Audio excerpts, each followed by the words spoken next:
Hey, Prime members, you can listen to Crime and Sports early and ad-free on Amazon Music. Download the app today. In the depths of an Atlanta forest, a clash between activists and authorities ends in tragedy. I'm Matthew Scher, and on my new podcast, We Came to the Forest, we expose the hidden truths behind a shootout that left one activist dead and countless lives forever changed. Binge all episodes of We Came to the Forest ad-free on Wondery Plus.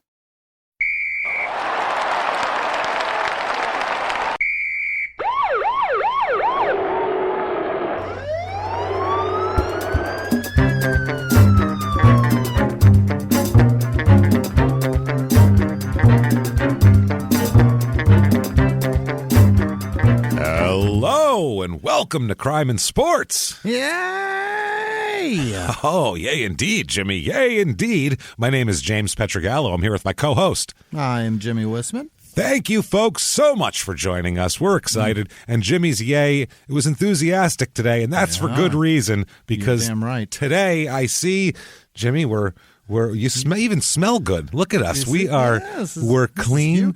We're scrubbed. It's a black tie affair, everyone. The tuxedos are out for the pageantry of the most glamorous award show. There's the Oscars, the Emmys, the Tonys, the Gram, all these. No, nothing compares in the pure honor, the pageantry, the elan of the Scummy Awards, everyone. Oh, boy. Here we are today. We're so excited. And we have a crazy episode before the Scummies, too. We're going to do a skateboarder, which they're always insane. Skateboarding is great because I skated for years and I have boards. I still skate. So, I know the culture and stuff like that. But, I love skating because you get like the craziness of like someone who's like a rock star, like a musician lifestyle they lead with the brain damage of like a football player. At the same time, it's really remarkable what you can pull out of that. I got to tell you something. It's crazy. So hubris of a hotel room destroying Guns N' Roses. Absolutely, while doing actually physically dangerous things. That's the thing. Guns N' Roses could tear up, Motley Crue could tear up a hotel room, but afterwards they weren't going to be like, I bet I can drop down this 18-foot vertical fucking ramp and not hurt myself too. After Watch me ride the Santa Cruz down the side of this building. Yeah. You see that pool? Yeah, I'm going to drain it and ride in it. Like, that's not what Motley Crue is doing. Call the crew to drain the pool. They're on their way. It's happening. So quickly, before we get started with all the amazing stuff we have, first of all, just want to tell you thanks for the reviews. They help a lot. Wherever you're listening, 5 stars helps. Head over to shutupandgivememurder.com immediately. First of all, your merch. We have tons of stuff. New merch is up. All sorts of new stuff. Some roustabout stuff from that bonus episode, if you're into that. All sorts of cool stuff. And tickets to live shows all throughout 2022. Coming up in March. Next shows are Minneapolis and Chicago. And there's a few tickets left for them. I think there's like 50 tickets left for each of those. So you can get those right now. And then we're in Columbus and Pittsburgh. Get your tickets for those in April. And it's going to cruise on from there. We cannot wait. Patreon.com/crime and sports. First of all, you're always getting good stuff there.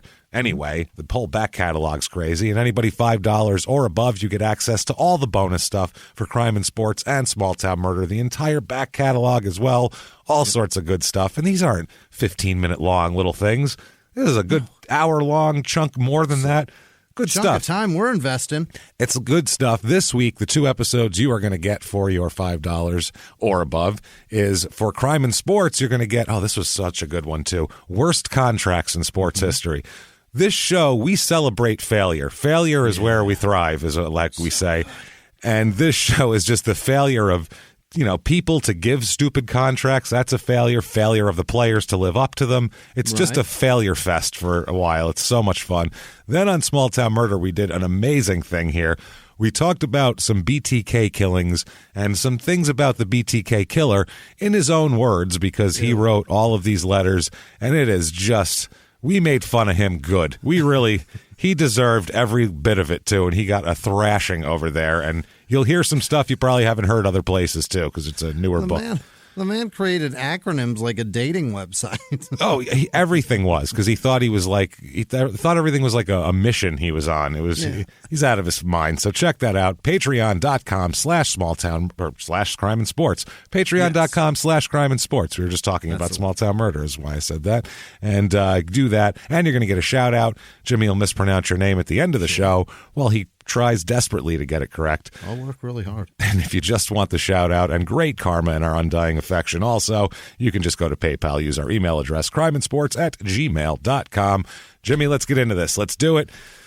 Let's do it. Talk about Jay Adams, and then we're going to talk about the Scummy Awards. I cannot wait. And then Jay Adams is our guy today. Oh. And this is a guy who, if you're not, before, 2001, if you weren't like a hardcore skateboard enthusiast, you didn't know who the hell Jay Adams was. Even if you were like a casual skater, you wouldn't have known who Jay Adams was because he had come in and out of the public. But then 2001, Dogtown and Z-Boys came out, the documentary, which for a documentary at that time was extremely popular, like mainstream. Yeah.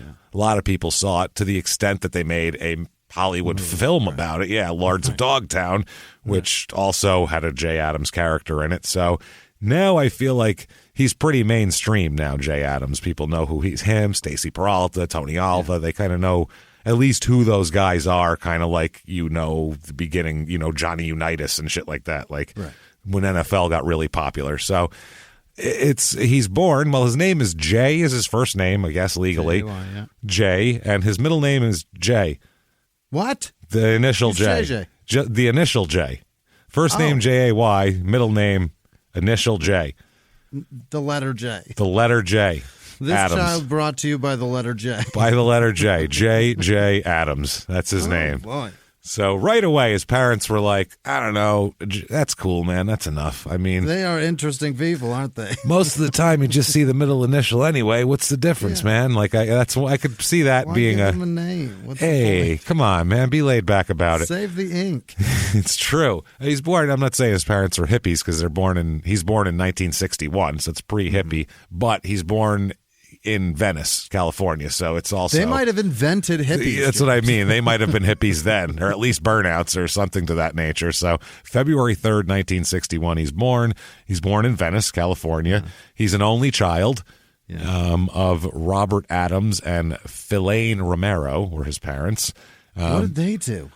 He didn't grow up with his dad. He doesn't know his dad much, and he'll bring that up. He grew up with his mother and his stepfather.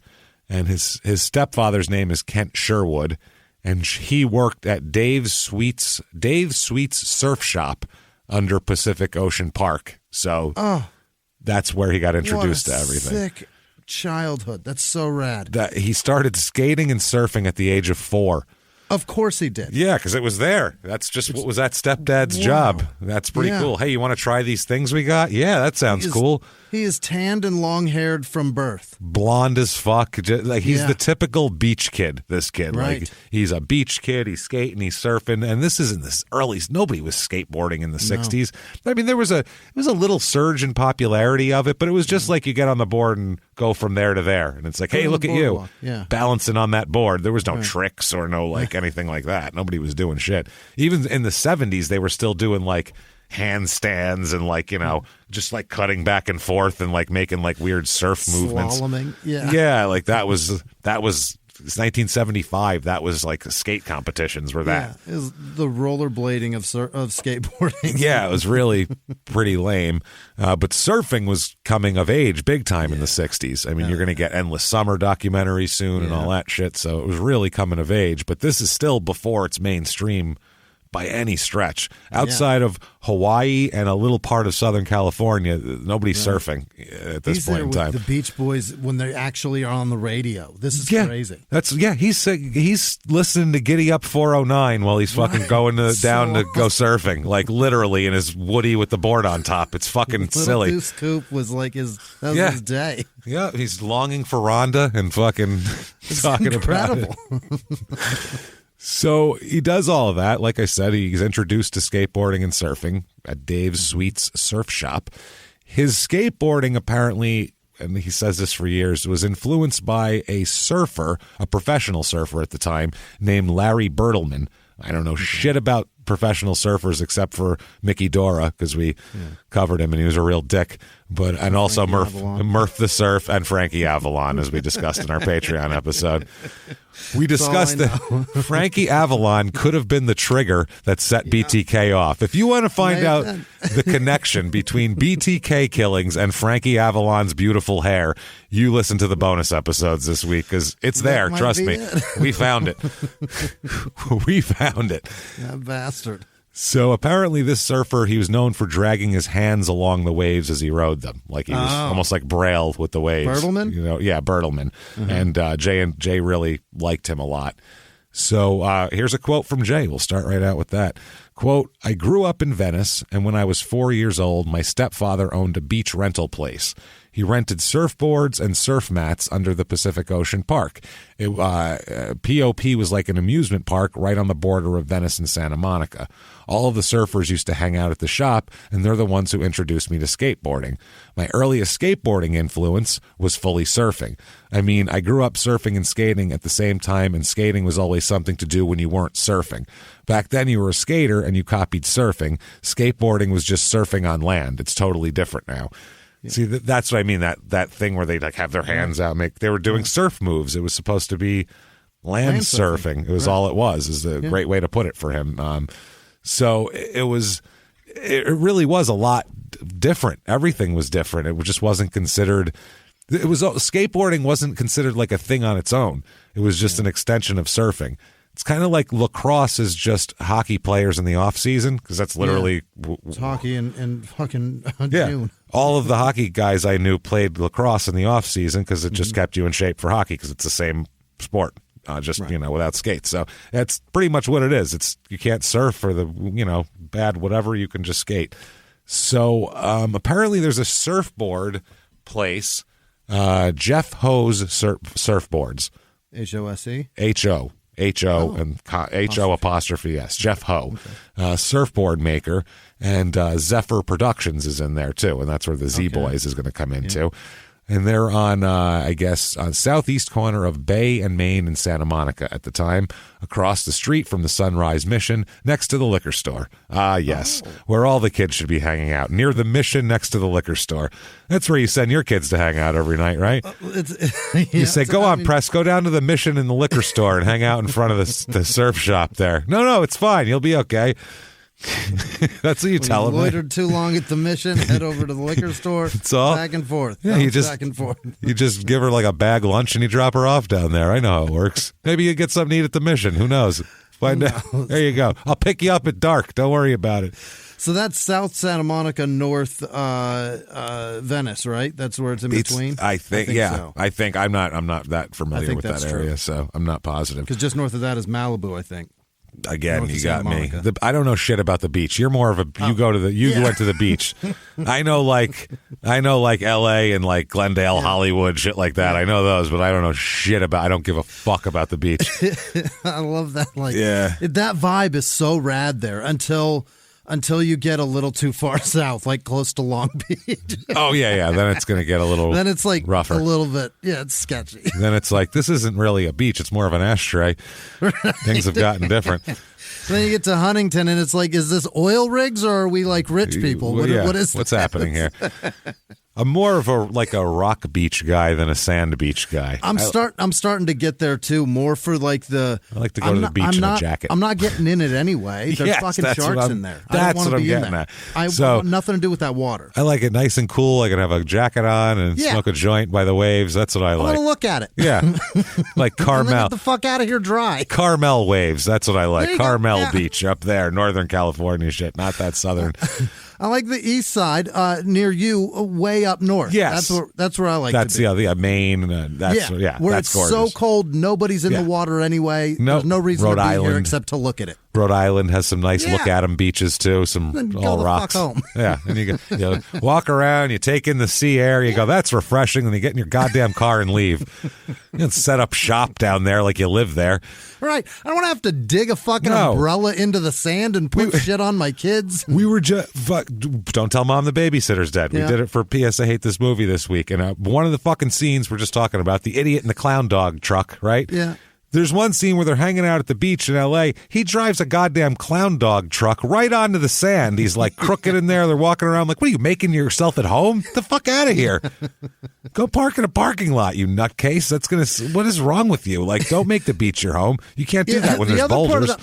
The girl's like, I just want to go down to the beach this summer. Nobody in L.A. goes down to the beach. Nobody does that. I think kids, though, still would like. This is 91, too, you have to remember. That's a good point. Yeah. A lot of this shit. Get away from your parents. Yeah, like at the end of that movie, she's like, I'll give, her boss offers her an actual job now and blah, blah, blah. And she's like, I think I'm going to go to design school. It's like, but you have a job designing shit. What are you talking about? But then I thought about it in 1991. That was considered even if someone offered you millions of dollars, it was considered like, no, you need the college experience. Like, you remember that? Like that, if you have the choice to go to college, you do that. Like that's what people would think. To say, I need an education. Yeah. Whereas now it's like, listen, you get money when you can get it because it might not always be there. Get it when you fucking have it. Yeah.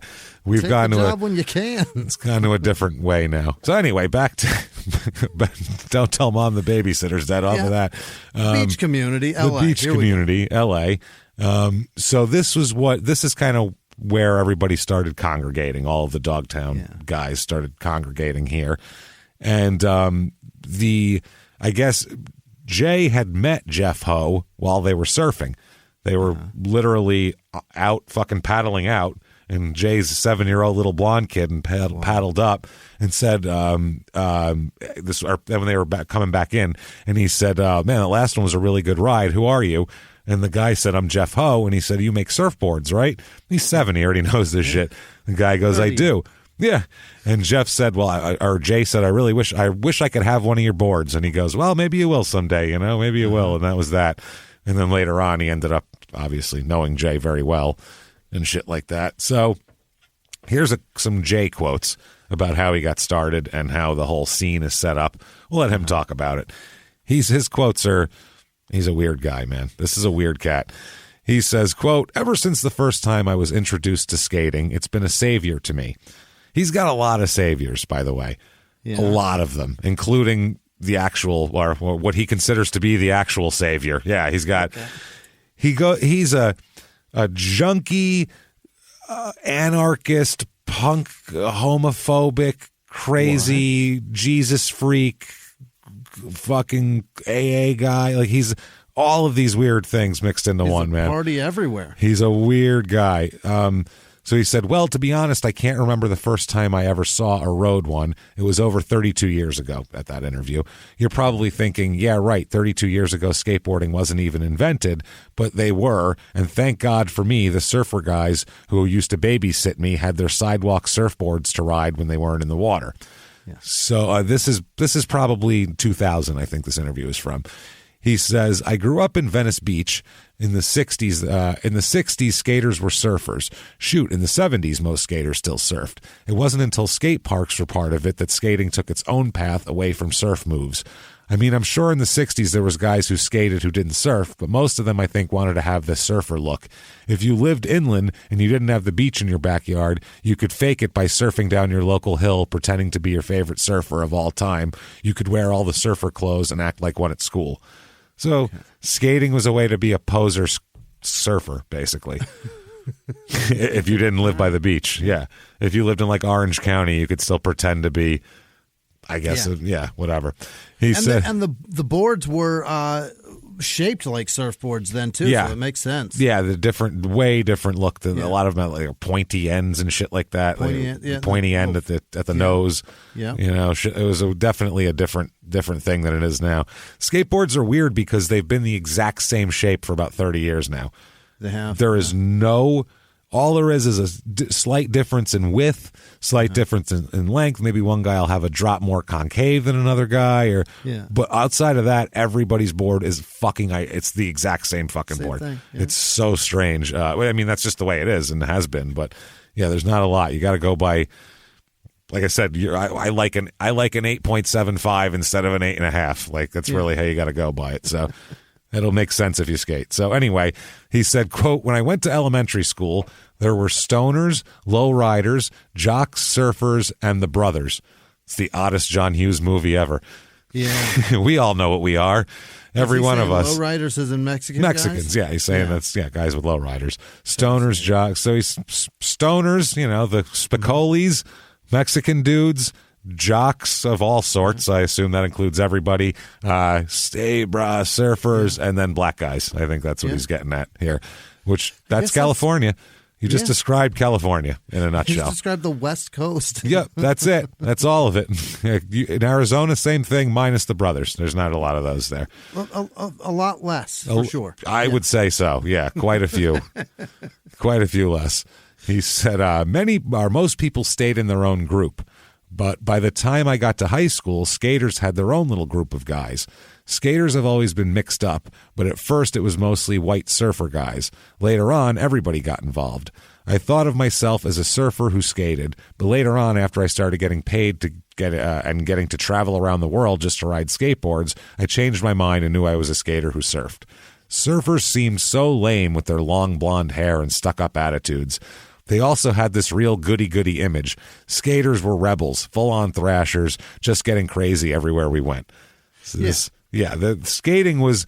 These guys made skating punk rock, and we'll talk about that. All the skaters were totally different, and then they came in, and they were like these hoodlums that nobody really was before skating like that. So skaters are just dirty surfers. That's what they are. Yeah, and shit, people who don't live a place you can surf. I mean, I grew up in fucking Wappingers Falls, New York. There wasn't a whole lot of surfing to do. Unless I went to the falls and went down the rocks. There's not a lot going on. Skaters are dirty surfers in communities where surfing is an option. Yeah, exactly. Where you're skating and you can see the ocean. You can smell ocean air while you skate on concrete. So I guess he ended up being on the Zephyr shop where the Ho guy made his boards. He ended up being on the junior surf team for that shop. Oh, great. See, how these sponsorships started would be there'd be a surf shop, and you want all the kids who are interested in surfing to shop there. So you sponsor the good surfers go to all the kids who like surfing go to these competitions, and they see your name on their shit, and then they go to your store. So it makes sense. You throw this kid a couple bucks, you give him the equipment, give him his free surfboards and shit. So and eventually Jordan will copy that with shoes. And that's exactly what it was. But honestly, skating was one of they did it before. I mean, Chuck Taylor had shoes in the goddamn, was it the 40s for fuck's sake? I mean, so. But you want the best equipment always. Yeah. And that's just what it is. That's a fact. But I mean, skating got to that right away. Adams was one of the youngest members of their surf team also there. Really? They had Tony Alva and Peralta and all these different guys that we'll talk about. Jim Muir is another one. Jim Muir, M-U-I-R, his little brother is Mike Muir, who is the singer for Suicidal Tendencies, the band. So that's interesting. So that's a fucking wild family. Maybe that's why Suicidal Tendencies gear became so popular in skate culture. That has absolutely to be, huh? Yeah. His brother was a fucking huge skater, and it was everybody loved him. And they started they lived here. I mean, his brother was from here. This is where they started. This is that whole culture. All the guys from that area really gathered around them. They all wore Suicidal Tendencies shit. So some kid in Iowa would see a guy in Thrasher magazine shooting off a half pipe with a Suicidal Tendencies fucking hat flipped up, and they'd go buy one. Yeah, that was that. So how it worked. Clever. It worked, man. So apparently to get on the team, they said they had to like do tryouts, like surf tryouts, which is fucking interesting. But before you could get a tryout, you were required to do time on rat patrol. Mm-hmm. Now, this is different in different places. Rat patrol in like Mississippi means to shoot those giant rats with a 22 off the back of your truck that are on the side of the road. Rat patrol, if you're a wrestler, means to look for fucking groupie women that are hanging around. Yeah. Rat patrol, if you're a surfer, means to, when people you don't know come to the beach, to throw rocks, bottles, and shit and all sorts of things at them until they leave. What? That's rat patrol. Yeah. It's the local. To keep people from like enjoying their day. Yeah. We're here. Yep. It's our beach. Yep. Wow. Let's destroy it. Yep. It's a localism thing where they would, some of those beaches were like that. Yeah. If you're not a local and they don't know you, they'll literally throw bottles at you and you can't fucking do anything. Plastic sand rake and get the fuck down the road. Yeah. Take your little kid. Yeah, that's right, motherfucker. I know you bought that at 7-Eleven on the way in here. Yeah. Take your shitty kid and get off our beach. South of the river. What a nice day, kids, huh? This was great. Jesus Christ, man. So, day off from Disneyland. Yeah. They're just like, we're going to take one day. We walked so much. We're just going to have a day outside today. Let's just go relax. Let the kids frolic in the waves. It'll be fun. Oh, my God. The kid's got her leg's open. Oh, my God. Her leg with the beer bottle. Susie got hit in the head with an RC Cola bottle. We need to go right now. Let's go. Come on. Shuffle. What is it? Scatter. What does he say?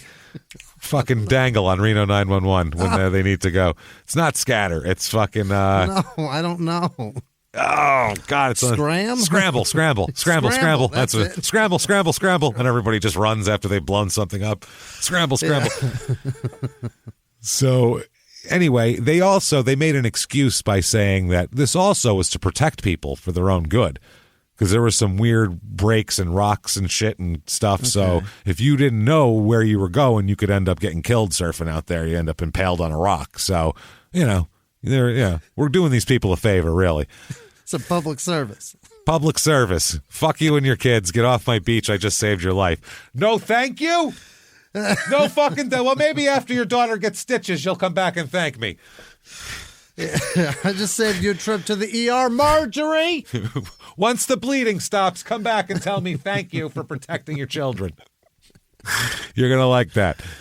So Stacy Peralta, he says, quote, we were aware of it because we'd go surfing in I don't even know how to say this, Leucadia or Santa Barbara, where everything was beautiful and the trees went down to the beach and there was no smog on the horizon and you didn't have to worry about getting your tires popped. We went to the beach here, and there were certain streets you just didn't go down because of the gangs and stuff like that. It wasn't like that in San Diego or in the South Bay. So they said here it was, you had to protect your territory because you couldn't really go to a lot of the other beaches. Peralta also said, all of us knew we weren't going to get respect playing football. We weren't good enough, or academically. He said the one thing we could make our mark with was skating. So he said that's what we all wanted to do. And, so the Jay has a certain, he doesn't give a fuck. Jay's not scared of anything. He's one of these guys who's just like, if you go, hey, I wonder if you could jump off that, he'd go, I'll fucking try. And he's like up at the top jumping before you're even like, hey, we were just wondering. We should do the math first at least to see how he's already jumping. Thought we should probably call an engineer and figure that out. Yeah, he's already jumping. Figure it out this way. Fuck, broke my neck. It's no good, guys. I don't think you can. Yeah.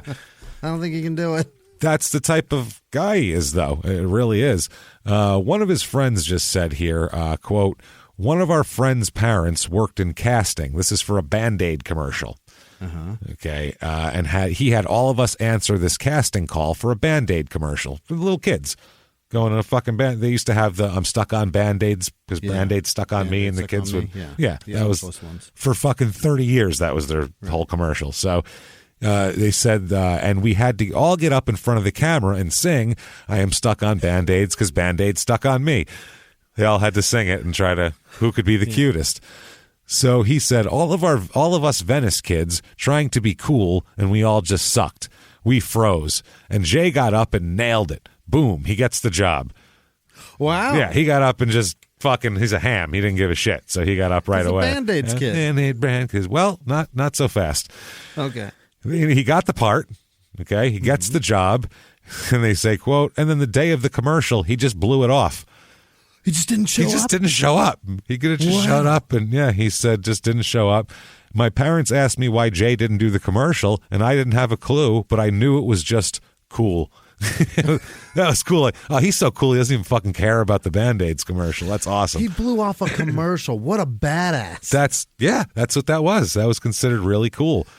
Although it would be kind of genius if he stuck with it, because skaters use a lot of Band-Aids. Yeah. And now a skateboard is shaped like a fucking Band-Aid. It is a big Band-Aid. Band-Aid skateboards forever. He could, no shit, and also he could have, as he skated and was cut up all the time, he could have done more commercials where he's got like 100 Band-Aids on him. It would have been, he could have been putting them on his... He could have been the Band-Aid guy till at least 1982. By then, they wouldn't have wanted him anymore because, trust me, after what happened, they wouldn't have wanted him. But that's a little foreshadowing for 1982 here. So he gets the job. He just knew it was cool. He said, quote, he just fucked it off. He didn't care. There's a really fine line between being incredibly stupid and incredibly cool, and he walked it like a champion. Unbelievable. That's what he did. And all through his young life, that's the line he walked, that kind of badass punk rock kind of James Dean, from back then type of thing, like that. Just fucking cool enough to be a badass, but not such a badass that you're an idiot. Just like, oh man, he just knows how to skate between the fucking lines, man. Look at that. Yeah. He's swerving, he's weaving. So but you got to have calculated gambles, and yes. when you're just gambling with what's the gain in telling Band-Aid to go fuck themselves? That's Nothing. the thing. He got a lot of friends. Yes, a lot of street cred, but that doesn't do anything for you. And that's Jay's whole life is all street cred, no bank cred. That's the problem. That's not good. That's not good. When your credit is great one place, but not in another. Yeah. And one is how you get things, and the other one doesn't matter at all. It's really difficult. It's a tough thing to do. You can't tell Fannie Mae and Freddie Mac, I will give you one fucked off Band-Aid commercial for this house. Yeah, I fucked it off. That was, how many kids thought that was cool? What the fuck? Give me a good interest rate. A lot of people thought it was cool. That doesn't work. I've tried it. It doesn't work at all. I'm pretty cool. In lieu of a down payment, how about a fucked off cool. Band-Aid? Yeah, what's up with that? Dude, everyone in elementary school thought it was badass. On the playground, dude, you have no idea. The kids were fucking worshiping me. You have no clue. It doesn't do anything. What's that worth in 1967? And now it's later and I need a home. So everybody says he has ADD a lot. And the way he acts, it makes a lot of sense. One of his friends said, quote, he was out of his head, even as a kid. I'm 98% sure he was ADD. He was so charismatic at 9, 10 that you couldn't believe it. We didn't know what it meant, but we'd all gather around him like moths to a flame. We wanted to hang out with him but he was so manic. You'd be what is this? Oh, you'd be welling along the sidewalk, and next thing, he's picked up a rock and thrown it through a window for no reason. We all know that kid. We all remember that kid who'd be like, "What the fuck are you doing?" Like, would totally get you in trouble all the time. No discussion. Yeah, just do crazy shit. And his self-destruction isn't just self-destruction when he's with us and breaking the law. Now it's like all of us are involved. Yeah, we're all in trouble now. You know that kid who can't fight but tries to fight everybody? And you go, and you're out with that kid and you go, God damn it. I got to fucking get involved again. So many friends like that as teenagers. With, like, Jesus. There's 6 of you, and he picks a fight with a dude that has 5 friends. Yeah. What the fuck are you doing? Now I got to sort this out. Thanks, asshole. Thanks a lot. You jerk. Now we're all fighting? God damn it. Me. Have you ever gotten a message out of the blue? Maybe you ignore them. Or maybe you end up in conversation. Maybe they tell you about an amazing offer. I can really show you how to make some money. And maybe that gets you into a lot of trouble. But this isn't a story about people like you, the people receiving these messages. This is a story about the people behind the messages, on the other end of the line. Thousands of them, working in a micro-city built for scammers. From Wondery, the makers of Dr. Death and Kill List, comes Scam Factory, a new series about survival at the expense of others. Follow Scam Factory on the Wondery app or wherever you get your podcasts. You can listen to Scam Factory early and ad-free right now by joining Wondery Plus in the Wondery app or on Apple Podcasts. A few miles from the glass spires of Midtown Atlanta lies the South River Forest. In 2021 and 2022, the woods became a home to activists from all over the country who gathered to stop the nearby construction of a massive new police training facility, nicknamed Cop City. At approximately 9 o'clock this morning, as law enforcement was moving through various sectors of the property, an individual, without warning, shot a Georgia State Patrol trooper. This is We Came to the Forest, a story about resistance. The abolitionist mission isn't done until every prison is empty and shut down. Love and fellowship. It was probably the happiest I've ever been in my life. And the lengths we'll go to protect the things we hold closest to our hearts. Follow We Came to the Forest on the Wondery app or wherever you get your podcasts. You can binge all episodes of We Came to the Forest early and ad-free right now by joining Wondery Plus. Now, one thing we have to give his whole crew for, the whole Dogtown crew here, is the pool thing. Yeah. Nobody skated pools, really, before these guys skated pools. Really? Yeah, pools weren't a thing. They just weren't. I mean, nobody thought about it before that. Where else in the country, first of all, there's not a lot of empty in-ground pools around the country. Good point. In 1975, except for California and Florida, probably, I don't know where there's a lot of in-ground pools, period. They just, unless it's at some mansion somewhere, or whatever. So California, though, pools were relatively common. Sure. Not only relatively, extremely common. That was why people moved to California to have a swimming pool in their backyard. That was part of the allure of it. It never freezes. And by the way, no, never freezes. You don't have to winterize it like people do back east. I never want a pool back here, dude. Like it's just it's a fucking nightmare. Like who the hell would want that? Waking up to a foot of snow was crazy. Yeah. To have a pool, you have to winterize it. You have to do all this shit. In Arizona, you just go, it's still a little too cold. And you go back inside, and then in March you can swim again. Yeah. Fucking ridiculous. So, but in California, that's the other thing, is in the 70s, LA was extremely inexpensive to live in the 70s. It was so fucking cheap out there. It's not even funny, especially compared to like the East Coast.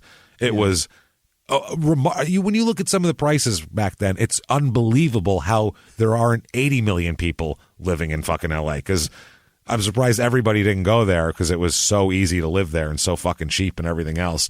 So there was a lot of people who were snowbirds there who lived back east but had a house in LA with a pool and all that shit back there. But what they would do is they would drain the pool, so nothing fell in it, so nobody had to come and work on it and do all that shit when they weren't there, and then refill it when they'd come back.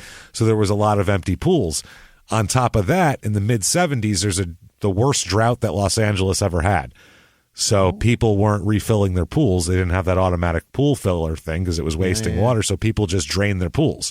So left them dry. So there was between the snowbirds and the drought, just a remarkable amount of empty, dry pools in Southern California, in-ground concrete pools. So they saw them as, not only is this a cool thing to skate, because it's like they saw it like a half pipe that you could do other shit in. Build anything, right? Exactly. Not only that, but it's also very fucking, kid delinquent, fucking badass, rock and roll cool to go skate in a pool that doesn't belong to you in somebody's fucking backyard, and like have a party in someone's backyard that isn't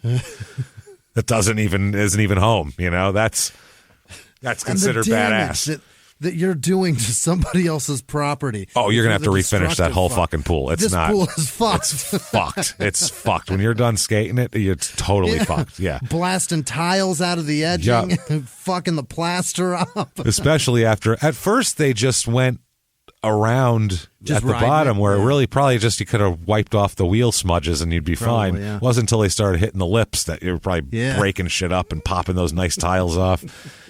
Fucking up all the decking around the edge. Yeah, but I mean, they looked at it as just a steep, smooth bowl that was like a half pipe in every direction. Like they're like, you could do a lot in there. So when he did an interview later on, he was asked, what was it like the first time you skated a backyard pool? And Jay was relative. I think he was 12 or something when he was doing this. With the other kids were 16, 17. He's 12. Wow. That's the other thing. And I noticed this is it's not a good thing, but it's hard to avoid. If you're a kid that's slightly more mature than your age, or just you come across more older than your age, and you end up hanging out with people who are more than 1 or 2 years older than you. Yeah, much older than it's you. It's not good for you. No. It's not. Kids that do that end up getting all fucked up because they're skipping stuff and they're not. Right. It's just not good.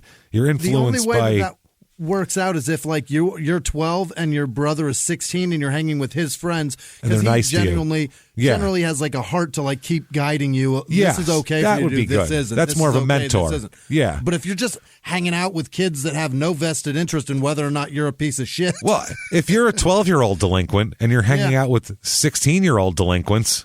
Yeah, that's just your friends, and they're just older delinquents who can drive and shit. Like, it just makes them more easily get in trouble easier. It's worse. So, and a 16-year-old thinks of worse shit to do than a 12-year-old. Like, the bad shit a 12-year-old does is not near as bad as the bad shit a 16-year-old. They don't even think of the shit that the 16-year-old's thinking about.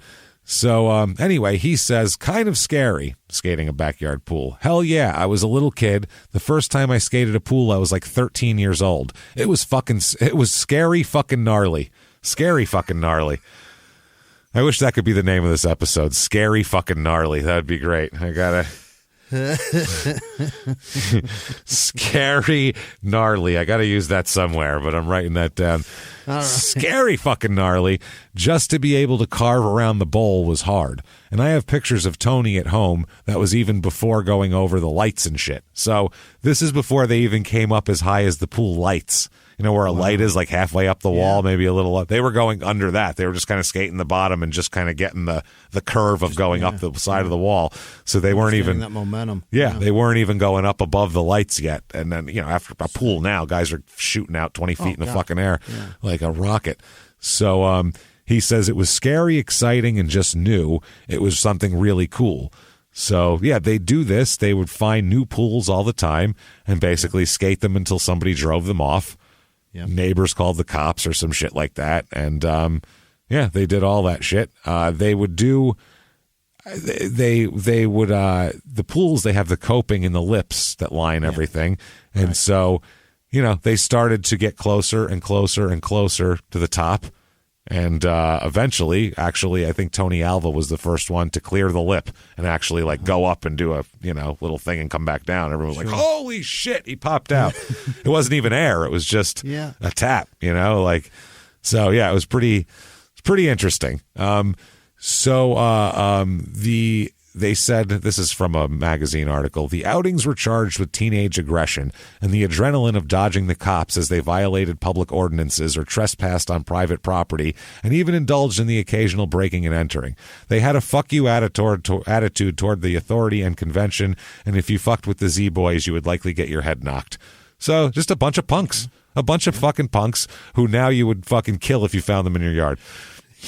At the time, you would think they were totally cool if you were 13, and now, as a 40-year-old man, you'd be like, "Do you know how much that costs? I'll kill you!" And you'd be fucking chasing them with a baseball bat around your backyard. It's going to cost me $20,000 to resurface that. I don't have $20,000. Chasing, swinging. Do you have any fucking podcasts I have to make for that? Mortgage. I'm going to be so fucked for another 10 years because you wanted some fun for an afternoon. You're going to kill James. You know how many fucking shows? You're going to kill him. You happy now? You killed James. You just grinded on my travertine, you son of a bitch. Please don't ruin Jimmy's travertine because I don't want to die. I want to have to make more. So that's awesome. So at 13, he was the youngest member to join the Zephyr Surf team. Awesome. And this was known, obviously, everybody called it the Dogtown crew around there. And they had Zephyr Productions, and they made all that shit. So they said some kids were born and raised on graham crackers and milk. He was born and raised on surfing and skateboarding. Makes sense. Okay. So they heard about the competition, the Del Mar Nationals in 1975. And this is the only sports we're really going to talk about for 2 minutes is this one competition. And it's mainly about their attitude, not about any moves they did or scoring or anything. It's a Del Mar skate competition? It's a skate competition in 1975. And it's not a big giant deal. It's a big deal in the world, but it's not, no one knows about it really. It's in 1975. And I've seen the footage of it. It's literally people going like down a curve downhill and like not falling off, and like people doing like going around cones and like doing like surf moves, and a guy on a handstand and shit like that. This is the moves we're talking about. People like going on like one leg doing like a ballet thing while they're on the board, like goofy shit. What the fuck? Goofy shit like that. I mean, hard balance stuff that you need balance for, but nothing that's entertaining to look at. You know, I don't want to watch somebody do that. Somebody just 50-50 to a goddamn step rail in the Olympics this year. That's what I mean. Yeah. That's what I'm talking about. The shit they're doing now is bonkers, and this is there's no sport that is that the actual playing, I don't know if you can call it a sport, but there's no activity that's in the sports spectrum that has changed more in the actual playing of it than skateboarding in such a short amount of time. Like baseball. Baseball looks like baseball now, and as it did in 1915. The stadiums look this. Everything's the same. Football's always football. They change what they do. I just watched footage of Ahmad Rashad because that man's 72, evidently. So I just watched footage of him playing with Fran Tarkenton. Which Vikings in the 70s. So weird. So weird. But watching him play, I'm just like, this could have been 10 years ago. And if you told somebody this was in 98, people would believe it. It looks the same. Slight rule changes where you can't hit a guy there or whatever, but otherwise same game. I mean, since like the late 40s when they really got the forward pass moving, it's been pretty much the same fucking game. You know, all these other basketball, they dunk and, play a different game, but it's still a hoop and a ball. Skateboarding went from standing on one leg doing this shit, wibble wobbling to I'm gonna go up this little hill thing. I'm gonna do like a fucking 8 kick flips in a row while moves that you can't even fucking name. If I started naming moves, no one would know what the hell I was talking about anyway. So all this shit and land it perfectly on a fucking nose grind, and then pop yourself off with another 8 fucking flip thing and land and go off perfect, and then do it again. And that's like, no, it was like a 7. It wasn't that great. I mean, it was pretty cool. I mean, he didn't really do anything like new. You know what I'm saying?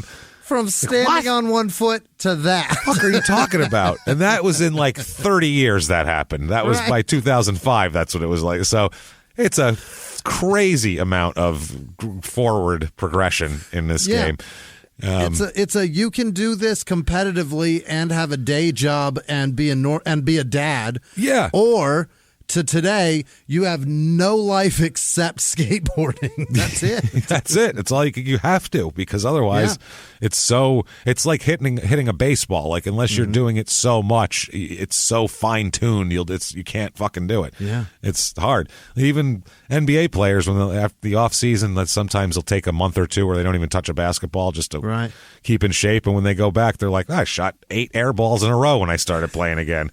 Yeah. It's just how it works, So I guess Jay was the first member of the team to enter the competition, and he took second place in the junior men's freestyle. Awesome. So, but he did like totally different shit than everybody else, and they didn't know how to even judge him. Like, all the Dogtown guys came in, and they were doing a completely different thing, So the judges were like, I don't even know, is it better to do a ballet move or to do what that crazy fuck just did? Like, what's better? That was? Or, I don't know, the fucking pirouette that guy's doing. Yeah, right now. I mean, that was very graceful, don't get me wrong, but that looked hard. What he just did looked hard. He was off the board, then on it again. That looked difficult. I don't know how the fuck he did that. Joint in his mouth, and he blasted that little girl in the face with a Michelob. That's fucking great. So their fame in the skateboarding realm, a lot of it came from Craig Stasek, which he had Dogtown Chronicles from in the 1975 relaunch of Skateboarder magazine, which is pre-Thrasher even. So that's back there. They had a series of magazine articles chronicling just their adventures, catching up with them this week. You know what I mean? Like some wild, like they were like these fucking like herd of wild animals that they just catch up to and see what they're rummaging and fucking stampeding through this week. Skateboarding LA, Stand By Me. That's exactly. So they'd get with them with the swimming pool. So there would be pictures in this magazine of them skating, totally pirate skating these swimming pools, and kids were like, that's the coolest fucking thing in the world. Especially if you didn't live in California, you're like, oh my God, this is like, I want that. So documenting criminal empire. Yeah, they would do it. They didn't give a shit. So this is from Aaron Mesa, who's the editor of Skateboarding Magazine. He said, if it wasn't for them, skating would have gone straight into Toys R Us. It was like roller skating. There wasn't anything aggressive about it. They made it aggressive. They gave it that rebellious image.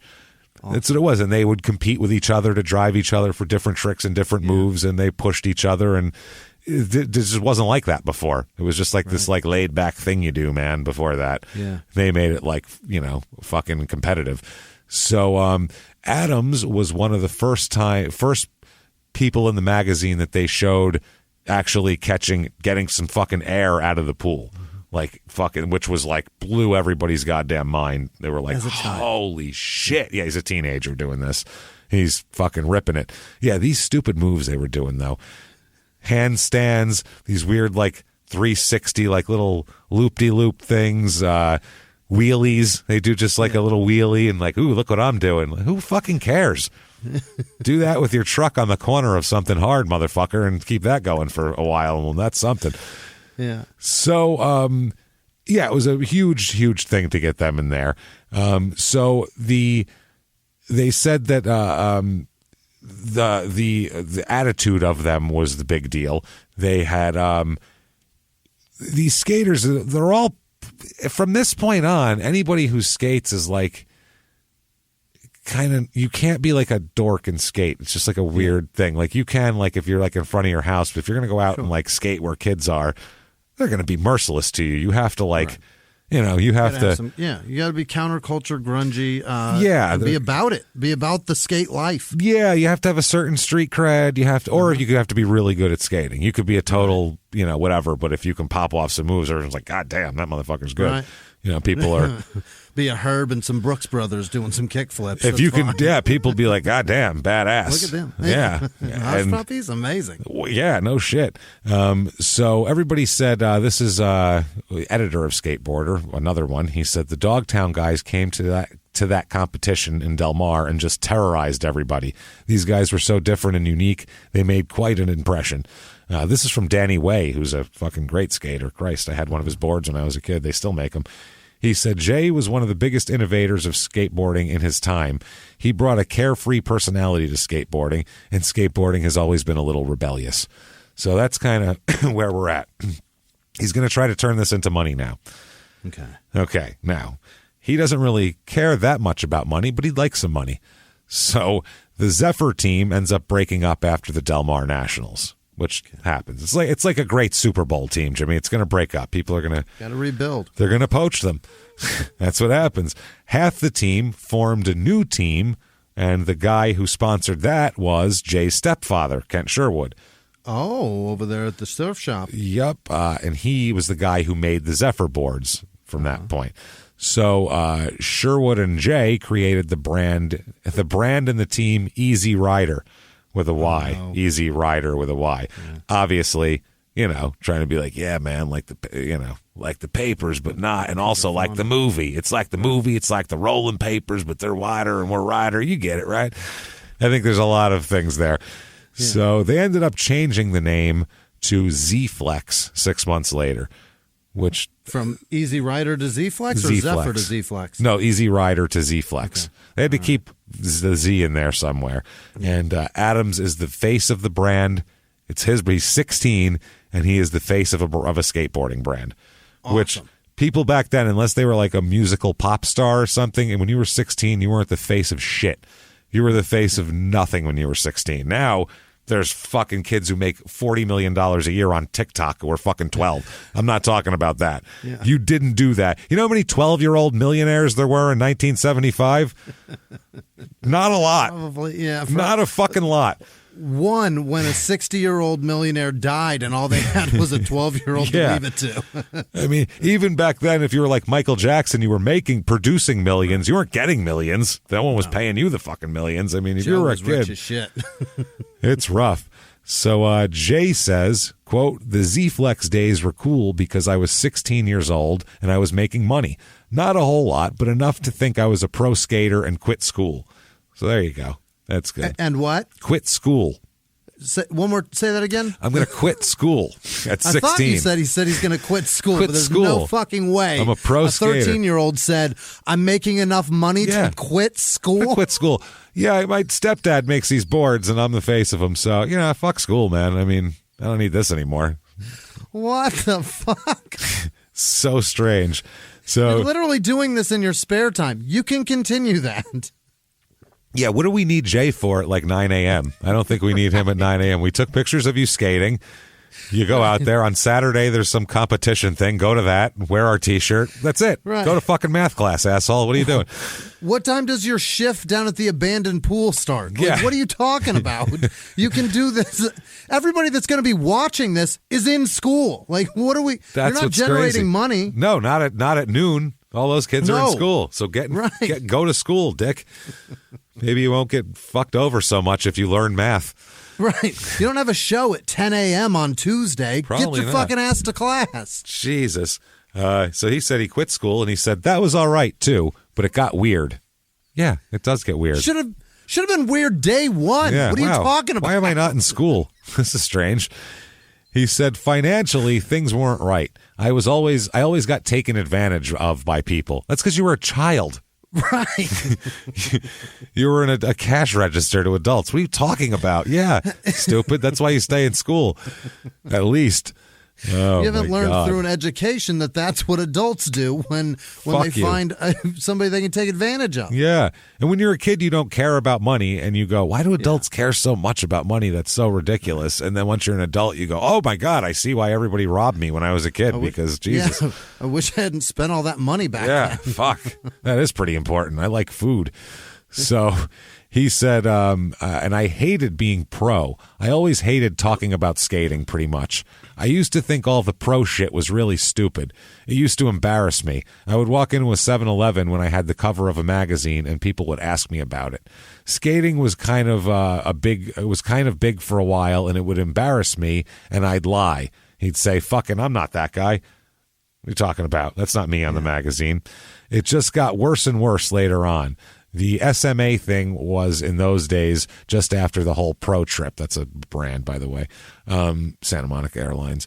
According to Stacy Peralta, he says, quote, Adams is probably not the greatest skater of all time, but I can say without fear of being wrong that he's clearly the archetype of modern day skateboarding. So he said he's the godfather of modern day skateboarding. He birthed what we're watching today. Yes, exactly. So then he even said Peralta compared him to Mozart. Oh, Peralta. Wow. Later on, I don't think Mozart would do what he did. We'll talk about that.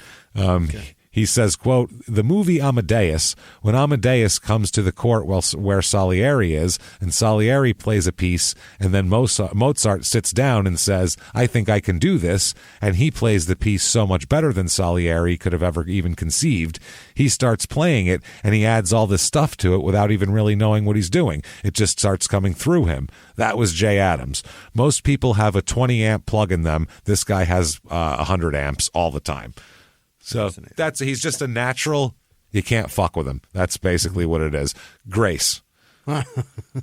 Absolutely grace. I mean, think about it. He's 16, and if you could freeze time right now and be that forever, a 16-year-old kid that everybody thinks is badass and girls want to fuck, and you have like your name on you're on magazine covers, right, and you get paid to skateboard, and you don't have to go to school, and you smoke weed and fucking, that's your life. Like, how do you think I've hit the fucking lottery and everything all at once. I'm in heaven with a winning lottery ticket.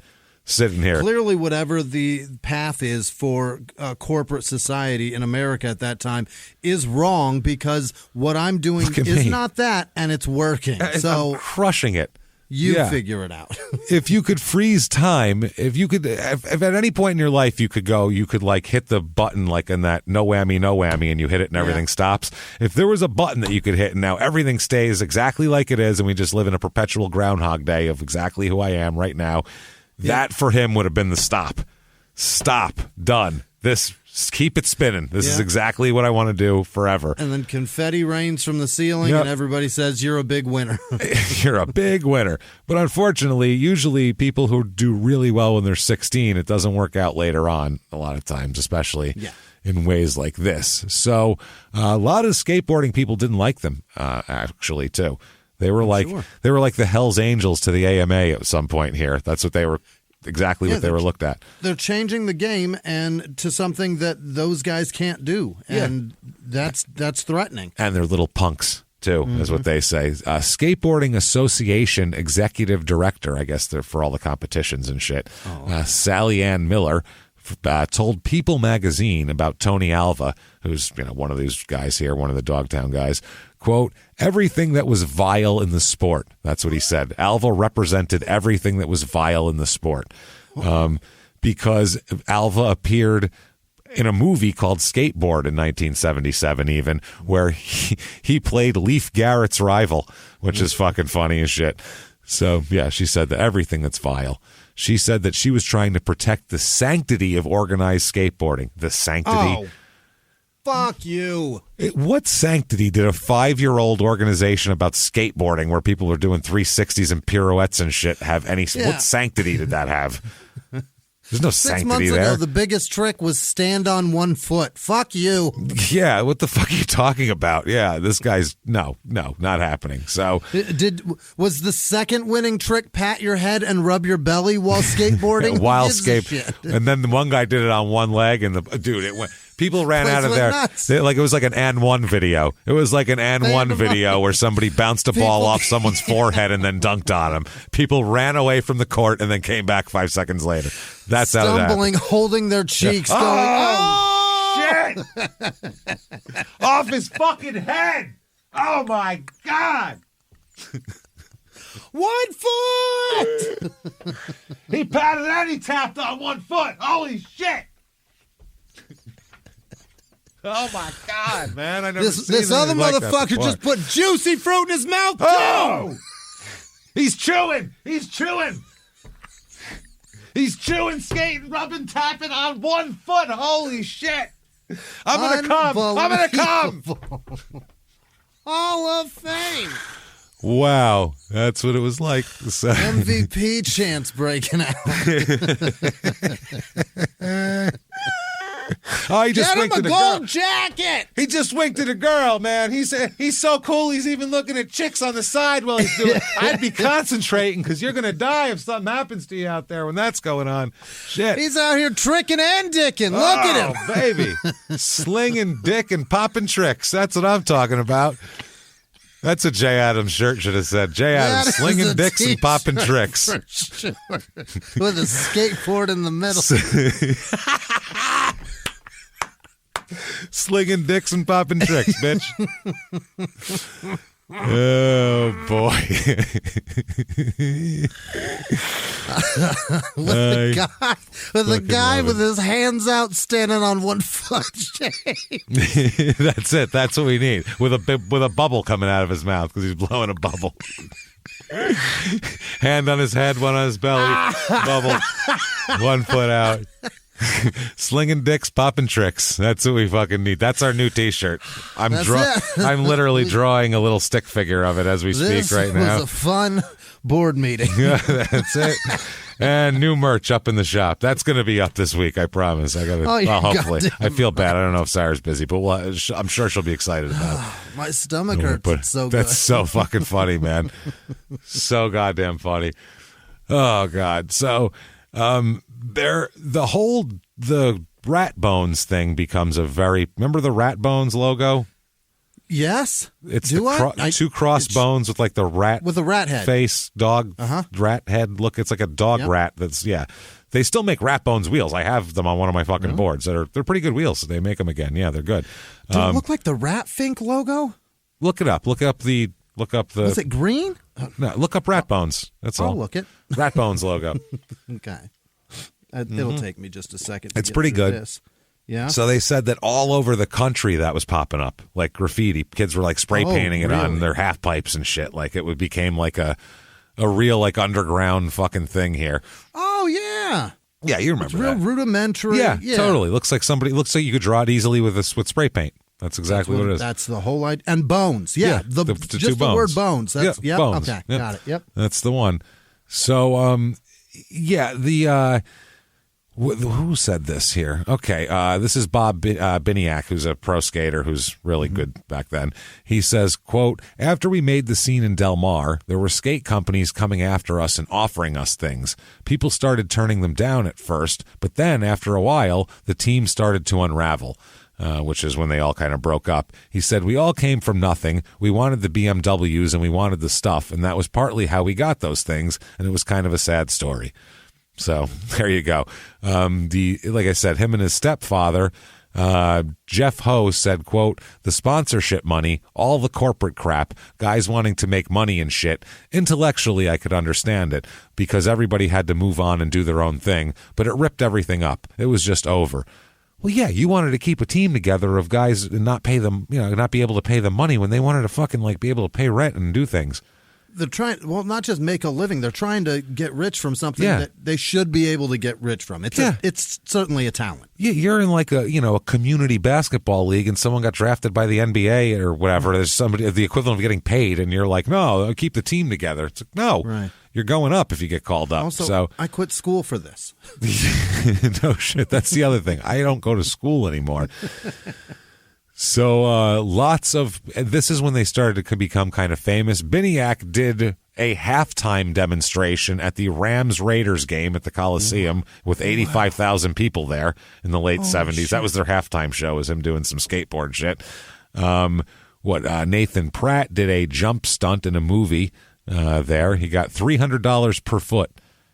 So, and he told him, pretty high. He told him that he said, I'm going to jump at least 15 feet, so you better have that cash, is what he said. Yeah. They told him they'd pay him for as long as he went. And Alva and Peralta, Alva we told you was in the Leif Garrett movie, and Peralta made it into an episode of Charlie's Angels. No shit. Yeah, they were always just some skateboarding kid doing something, but still, they were on TV doing shit. They were the guys you'd call if you need a skateboard kid to put in. They were the ones everybody knew.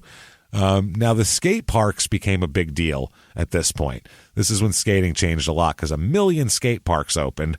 Yeah. And it even Action Park made a skate park in the late 70s. That's right. And that was in fucking New Jersey. So in California, there were skate parks exploding everywhere and kids were trying to get into it. And Jay didn't like the skate parks at all. I wouldn't either, because it's a bunch of people that are just getting into this, that are doing it for fun, and there's literally hundreds of people here that they're not doing this seriously, and I'm trying to do dangerous shit in my way. I'm trying to hurt myself, and your 6-year-old is in my way. Will somebody throw a bottle at this 6-year-old? I thought we solved this fucking problem with the beach. I don't want to tell every single person here, so I'm going to tell you all at once. I quit school for this. I quit school for this. So he says, during the skate park days, skating got pretty soft for a while. Some of the people into it were into it for the money only, trying to make us all clean-cut little American dream teams like some lame-ass baseball team or something, with matching little team uniforms and stuff. But the real skaters wanted nothing to do with their lame little plan for our sport. Skating was never a team sport for me. It was something me and my friends got together and had fun doing, not being told how to do it. That's what ruined it for me. Go to the park, check in, put on safety equipment, deal with the people in charge of how you're supposed to ride, and last but not least, obey all the rules. Lame. He was hip-hop's biggest mogul, the man who redefined fame, fortune, and the music industry. The first male rapper to be honored on the Hollywood Walk of Fame, Sean Diddy Combs. Diddy built an empire and lived a life most people only dream about. Everybody know ain't no party like a Diddy party, so. Yeah, that's what's up. But just as quickly as his empire rose, it came crashing down. Today I'm announcing the unsealing of a 3-count indictment, charging Sean Combs with racketeering conspiracy, sex trafficking, interstate transportation for prostitution. I was up. I hit rock bottom, but I made no excuses. I'm disgusted. I'm so sorry. Until you're wearing an orange jumpsuit, it's not real. Now it's real. From his meteoric rise to his shocking fall from grace, from law and crime, this is the rise and fall of Diddy. Listen to the rise and fall of Diddy exclusively with Wondery Plus. In the 1980s, a rosé swept the country. Hey, Mike, I really like this White Zinfandel. Well, good. Now put it down. We're going to try another one. White Zin became America's top-selling wine. But most don't know that this sweet drink has a sour history. What began in 1986 with counterfeit bottles. A big fraud, a multi-million-dollar fraud. Sent investigators chasing one of the most powerful families in the business, the Licciardis. But the closer the feds got to them, the more dangerous things became. It's a story of deceit. At the time, I was paranoid. Threats. You touch my kids, I will kill you. And murder. With a .22 caliber bullet to the head. What started with a scheme to mislabel wine spilled into a blood-soaked battle for succession. Welcome to Bloodvines. You can binge listen to Bloodvines exclusively and ad-free on Wondery Plus. Join Wondery Plus in the Wondery app, Apple Podcasts, or Spotify. Fucking lame. This whole thing was supposed to have no rules. Lame. No more driving down alleys, standing on the top of a car, looking over every fence to find another killer pool to get crazy in. That's what they do there. Don't get me wrong, he says. Parks had their special moments and definitely had some of the best terrain ever made for skating. But for me, and for most of the people I skated with at the time, we had a hard time being told what to do or how to do it. I think I got kicked out of every park I ever went to. Resita's owner, Lou Peralta, must have hated me. I mean, every time I ever went over there, I got kicked out. Now I'm older and I realize the rules were meant to protect everybody, but when I was 16, no way. I thought every rule was made to make life harder. I hated wearing gloves and especially wrist guards. Yeah, that's fucking wrist guards suck. And at a lot of parks, it was the mandatory skate wear. They were always yelling. There were always kids yelling next, and we were like, "Yeah, right, kook, fuck off, everybody." Okay. No, I'm doing this. They're calling next, and he's like, fuck out of here. I'm not done. Gonna be a while, asshole. Mm-hmm. He said, everybody got snaked, and we were the kings of skating. I remember Marina Dog Bowl, 20 guys in one little hole to drop through. Alva would go 10 times more than the other guys, and people would get pissed. T.A. got his eye socked really bad by some guy at Resita. I think that guy got mobbed after the first punch, but Tony's eye was ruined. So, yeah, that's this bunch of punk kids fucking fighting with each other. He says, we Dogtowners were probably hated more than any other group of guys at the time. We'd go to some skate park out of town and try to take over. People would follow you around all day trying to outdo you. Everybody wanted to be the best. Skatopia had some really gay rules. By the way, not my words, he uses gay very much in just a weird pejorative fashion, that like very 2008-ish, you know. It's Southern California stuff. Yeah. This was a very, it's what they said. He says, like you couldn't get out of control or radical, as they put it. I think that was my favorite rule to break. Stop being radical. Don't be so rad around here. I'm too rad for you, bro. I think that was my favorite rule to break. Now that I look back on it, there's no way I could act like we did when we did back then. We were 100% out of control in everything we did. Skating, partying, driving down the freeway. Didn't matter. I remember being in Mexico City. Some park flew us down there to open it up for them. The owners must have been down with the police because that's who we scored our weed from. Okay. That's nice. Yeah. This guy takes us to get some weed, and up comes this police car. The cop was his friend who opened up the trunk and pulled out a handful of trash bags full of buds. I was thinking, shit, this doesn't happen back home. Like, this isn't very normal. Yeah, because the police in Mexico will take your weed and threaten you with 10 years in prison, or give me $50. Or they'll sell it to you. It doesn't matter, especially, and this is in the 1980 probably. He said back home, he said, cops are a skater's enemy, not the guys you score your weed from. Different. Those are different groups of people. He said that same trip, Alva broke the phone in my hotel room. The owner had the cops come down and to make me pay for it. I was like, I didn't break your lame-ass phone. The phone isn't lame. He broke it. Lame. It's real lame, man. T.A. was laughing his ass off, Tony Alva, laughing his ass off the whole time. I think he threatened to keep me in Mexico if I didn't pay for it. I can't really remember most of our trips to places like that. They were filled with skating all day, then drinking tequila and getting hookers. Holy shit. Okay, I'm going to do it in their own words here. I think we need it in their own words. How old? I'm going to explain all of this in this next segment of In Their Own Words here. Let's do this. In their own words, quote, they were filled with skating all day, then drinking tequila and getting hookers. I was like 16 or 17. I remember being in this full-on legal whorehouse, and this big fat Mexican lady was trying to get me. I was running away from her, yelling, "Fuck you, fat ass, I want your friend over there." My friend who was with us spoke Spanish and saved me. Shit, she was squirting milk out of her tits and chasing me around. I was young enough, it freaked me out pretty hard. We got to travel around the world just skating and acting like crazy kids. Oh my God, what a scene. First of all, she's trying to rape a baby, and she's squirting titty milk at him. Come here. If I hit you with titty milk, it means I get you. Is that what that means? It's like licking the doorknob. It's like laser tag. It's the world's grossest laser tag, I think is what it is. Up, you're out. Sorry, I hit you. I'm tops on the leaderboard. I get to sit on your face.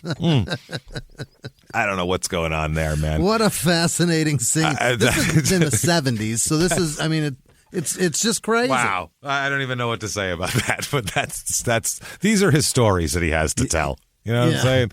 Yeah. So you got to fucking, wow. All right. So 1980 comes around, and skateboarding is less like mainstream popular. It was kind of a fad in the late 70s, and now people realized how hard it is. That's the thing about skating.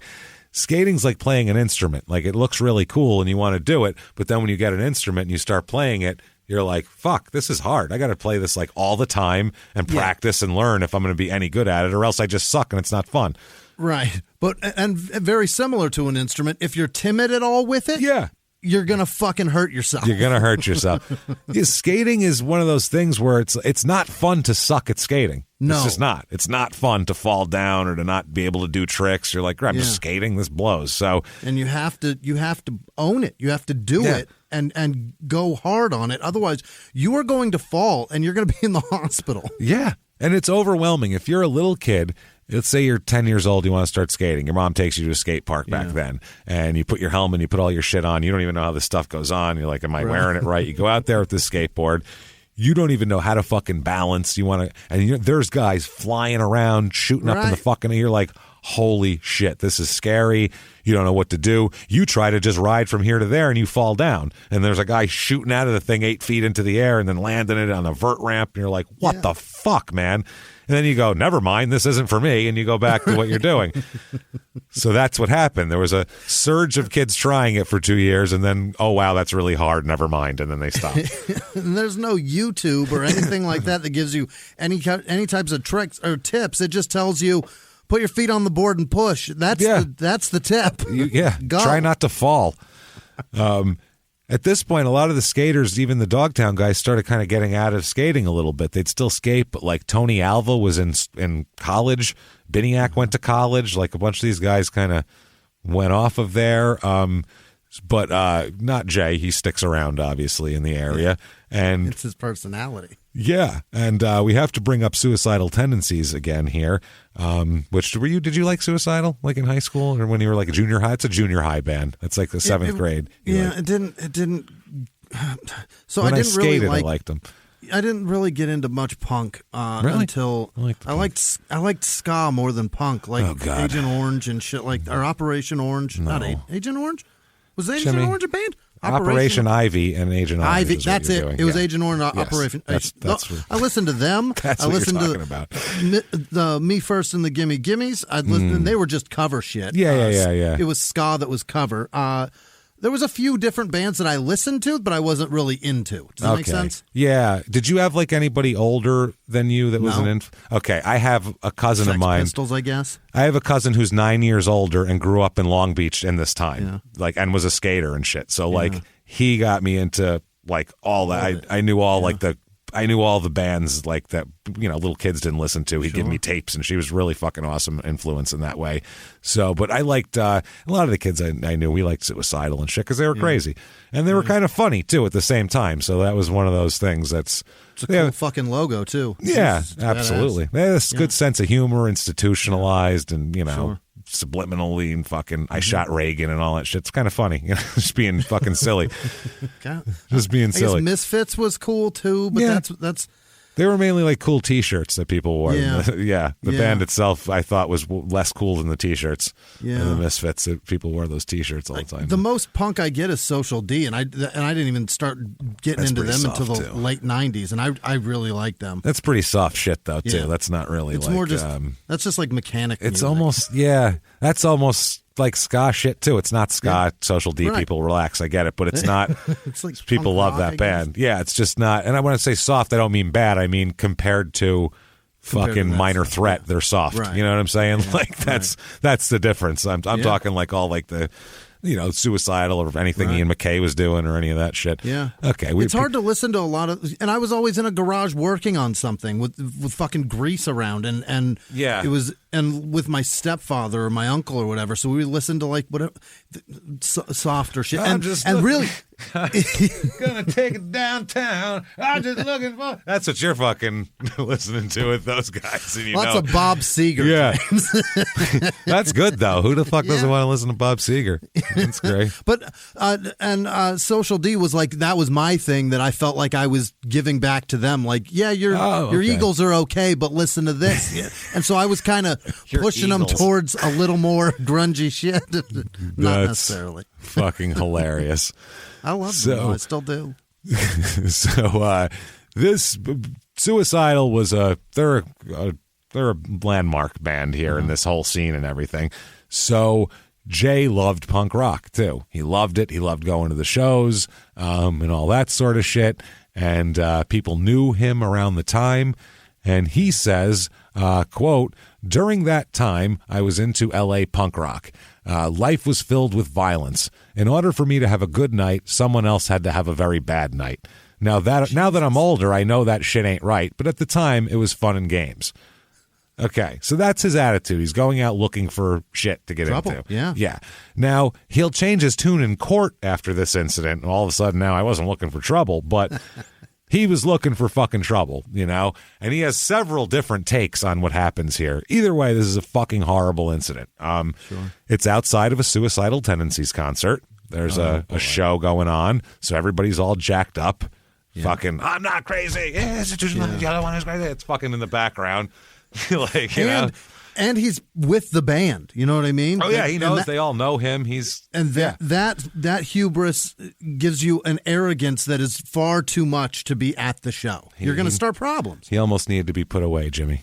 Yeah, they put him in an institution. They said it was the only solution to get the needed professional help to protect him from the enemy himself. Jimmy, that's the problem. The enemy himself. It's true. So he said that this one night though. This was outside of Okie Dog in Hollywood. Okay. And the shit was going on. Suicidal show inside. People are fucking insane in there. Sure. And inside's crazy, outside's crazy. Apparently, they stopped there. It was on the way home from a Suicidal concert. So they're all jacked up. Him and his crew, Adams and all his buddies, stop off at this place at Okie Dog in Hollywood to eat. Apparently... this is in fucking Hollywood. So, I mean, there's all sorts of different people in Hollywood, man. And you can't be not okay with that if you go there. If you go to Hollywood and you see a 7-foot fucking tall drag queen dressed like the Queen of England, you're on their turf. So you better fuck, you know what I mean? You say, how you doing? You're at the Forum and the Lakers are playing. You give her a queenly wave and you fucking move on because that's where you are, motherfucker. Yeah. Like, what are you doing? So relax. You ask her what time crumpets are and you keep on walking. That's it, Queen Mother, and you keep going. So they end up, there's a couple, 2 gay men there. One of them's name is Dan Bradbury. And one guy's white, the other one's black, too. I'm sure, I don't know if that had any influence on the proceedings as well. But there's a lot of people, I think, in 1982 that's like a bat signal going up to see an interracial gay couple. There's a lot of hatred there's so there for much that. happening. Their mind cannot absorb it. No, it's just too much for them. Too much too soon. Apparently, they walked by, and people were fucking shouting at them, calling them names, and doing all that. Hey, what's up? You got whatever, fucking slurs and all sorts of shit. So apparently, one of them turned back and said, fuck you, assholes, or whatever, something of that nature. Fuck you, you fucking assholes, something of that nature. So Adams fucking pops up off his fucking seat and runs over and starts wailing on the one guy, starts hitting him. Now, apparently, the crowd moves in with him, following him in, and they fucking stomp this guy. We're talking about a bunch of punk rock guys wearing fucking combat boots and shit like that, like steel toe boots and mohawks. Yeah. Yeah, this is not a good scene at all. They stomped this guy. Apparently, Jay walked away once everybody got into the melee. He got pushed out of the way and everything and ended up taking off and running away. They killed this man on the street. What? They killed this man on the fucking street. They beat this poor guy to death on the fucking street. Can you imagine? That is my God. horrific. Just a couple guys were just going out in a town in Hollywood and beaten to death on the fucking street by, assholes. I guess they were all drinking tequila and they were all hopped up and fucking on, hopped up on I Shot Reagan and they got mad and fucking disgusting. Yeah, it's pretty fucking disgusting. So, that's what happens. Now, it's obviously fucking horrible. Jay is initially arrested for murder because he should be. Yeah. He started a fucking riot that murdered a man. So we'll talk about legally his ramifications in here. But we have to talk about how Jay describes this because he describes it in multiple different ways. And then it's described by outside forces totally differently. So he says, this is what he says, and I quote, "You better have a good fucking excuse for this shit." Like, I don't know. God. He said, quote, he had a gun and threatened us. What do you say? Unless he turned around with a loaded weapon in my face and I felt I was in threat of my life. That would be the only thing. He says, "Nowadays, punk rock is softer than it used to be, but I like the music. The music is still good. I don't think it's all about violence. I don't have to wake up and hate everybody all day and hate every other kind of music anymore like I used to. I was pretty brainwashed by it in the early 80s. I was pretty pissed off at everything for no reason, just so I could go out and start fights with people and beat guys up and have my friends beat them up. I started a fight where a guy died, and I went to jail for murder, but I got convicted of assault. It was after a show at the Starwood. We went to a place called the Okie Dogs, and two homosexual guys walked by, and I started a fight. That's just how every fucking night was for me back then. I used to go out and start shit with people, and that was my job. I was the instigator. We would go have a gang of about 40 of us guys backing us up, all suicidal boys, all the friends of the band and all that shit. So punk rock to me used to be violence and fucking shit up. But now it's something that I put in to get amped up from the music." So he glazed over that like it was, we murdered a guy and stuff. But other than that, like, what the fuck are you, out of this whole paragraph, Jimmy, there's lines on the page, not even sentences. 1, 2, 3, 4, 5, 6, 7, 8, 9, 10, 11, 12, 13 lines that would go down. There's one line about the fight, about murdering a man out of 13. The rest, I like this. I was pretty pissed off. I don't like the music. He had more things about how he feels about modern punk music than he fucking has about starting a fight that murdered a person. That's insane. And it's not starting a fight. That's not, if there's 40 of your dudes backing you up and there's two fucking gay guys walking down the street that you want to start some shit with, that's not a fight. That for lack of a better term, that's a bashing is what that is. That's not a fucking fight. That's jumping two gay guys. That's what that is. That's what that is. Yeah. And it's also probably the intolerance of gay people is maybe the least punk rock thing I've ever heard. No, it is. And the other thing is, would they have been talking shit to them and beat them up if they weren't gay? Yes, probably. Yeah. That's the other thing. This is a random thing in that people that walked by happen to be gay, but whatever they were walking by, if it was somebody who was walking by who looked preppy, they would have been picking on him for that. And if he said anything, he would have stomped him. They walk by, they're gay. Let's fuck with them for that. And then they're going to say something, and then we stomp them. So I'm not saying that wasn't an influence on it, but these guys are assholes, and I think they're starting fights with everybody, and they probably got a little extra kick out of, oh, cool, these guys won't fight back, you know what I mean, or whatever the fuck they thought, these guys will be pussies. Another question is, why is this kid so fucking angry? That's what I don't get. He's had everything in the world fall in his lap. Why is he so mad? What the fuck? Yeah, he's mad at this point because he said he doesn't like the whole very like, I'm fucking too punk rock for this shit, and it's all corporate, and then I get pushed out. I think he's just mad that he's not making money and other people are. That's what I think it is. You grew up in fucking Venice. Can you imagine what it's like to live in fucking Corpus Christi, you fucking idiot? Like, how can you be so angry? I don't fucking understand it. That's what I mean. You don't even have to go to school, man. Fuck you. Yeah. You don't have to. You dropped out at 16. You were getting blowjobs and free weed, and you're complaining from Mexican cops, and you're bitching. Yeah. Fuck you, you're bro. You're fighting women off because you're not happy with how big they are. And you're going to concerts and smoking weed and going to Okie Dogs at 16. You're doing great, man. Fuck. Well, he's like 19 by now, but still, it's been his whole teen years. He's doing great. Killing it. What a dick. So when asked about the incident or the murder in an interview with Wildland magazine, this was in the 2000s, he denied that the fight had anything to do with sexual orientation at that point. Yeah, he said, this is years. Now it's a hate crime, yeah. He said, quote, the trouble we got into that night had nothing to do with the fact that the people who got into a fight with were gay. It was during the punk rock days in Hollywood, and it was a violent time. We weren't bashing gays. We were just out to bash anyone who we came in contact with. Probably. I mean, probably. Maybe. But I think it's probably a little extra. You know, yeah. Just a little extra stank on it is all we're saying.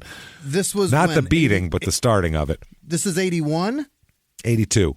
Yeah. See, that's a time when that was a very common thing to do just because somebody was gay. Oh, so God, yeah. I don't know that I believe a word of that. That's, yep. I don't know. That's what I mean. Who the fuck knows what's true and what's not? Yeah. That was very popular back then. Later on, he would say this. Now, this is... after now he's religious bullshit later on. He's got to go through some stuff.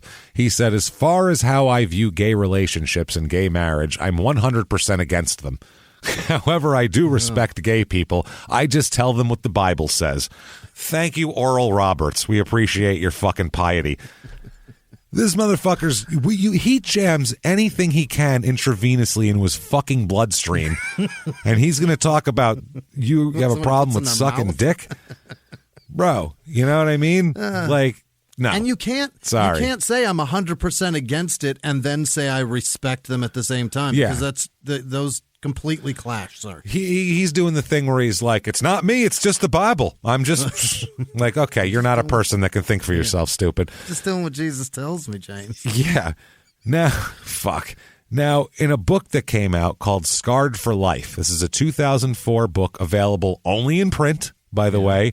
Much credit to our research person, Allison, for finding this book in print and figuring it out. She's telling you, good shit here, man. Chased it down. I'm telling you. So Keith David Ham is the author of this book, and this is Adam's description of the incident in this book, which is a totally different thing. Solid title, by the way. Scarred for Life. Not Scarred bad. for Life. That's not bad. Yeah, I feel like a lot of people have probably taken it, too. Yeah. So they talked about him mouthing off to a couple, and they were walking hand in hand, and apparently Jay said, quote, again, please don't isolate it. It's not me. This is Jay fucking Adams. Quote, fuck you, you fucking homos, is what he said to them. So he said, quote, I kicked the big white guy, knocked him into the paper machines, and then the black guy squared off, and I took my shirt off, and I go, oh, Jesus Christ, I can't say any of this shit. Oh, don't say it. He took it. Hold on. It's kind of funny, actually. He took his shirt off to fight another man and called him gay. Right. Yeah. Who's the...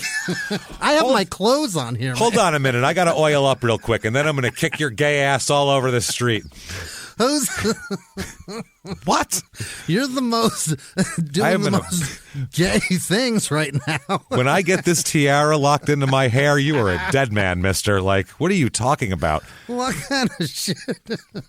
Fucking unreal. So he says, I took my shirt off, and I go... Come on, N-word, and whoa, yeah, and calls the other guy the F-word for gay there. So come on, N-word, come on, F-word. I guess he's both in his mind, so he called him. He should have combined them into one insult. I think to have two separate sentences like that is really pretty fucking dude, get your shit together.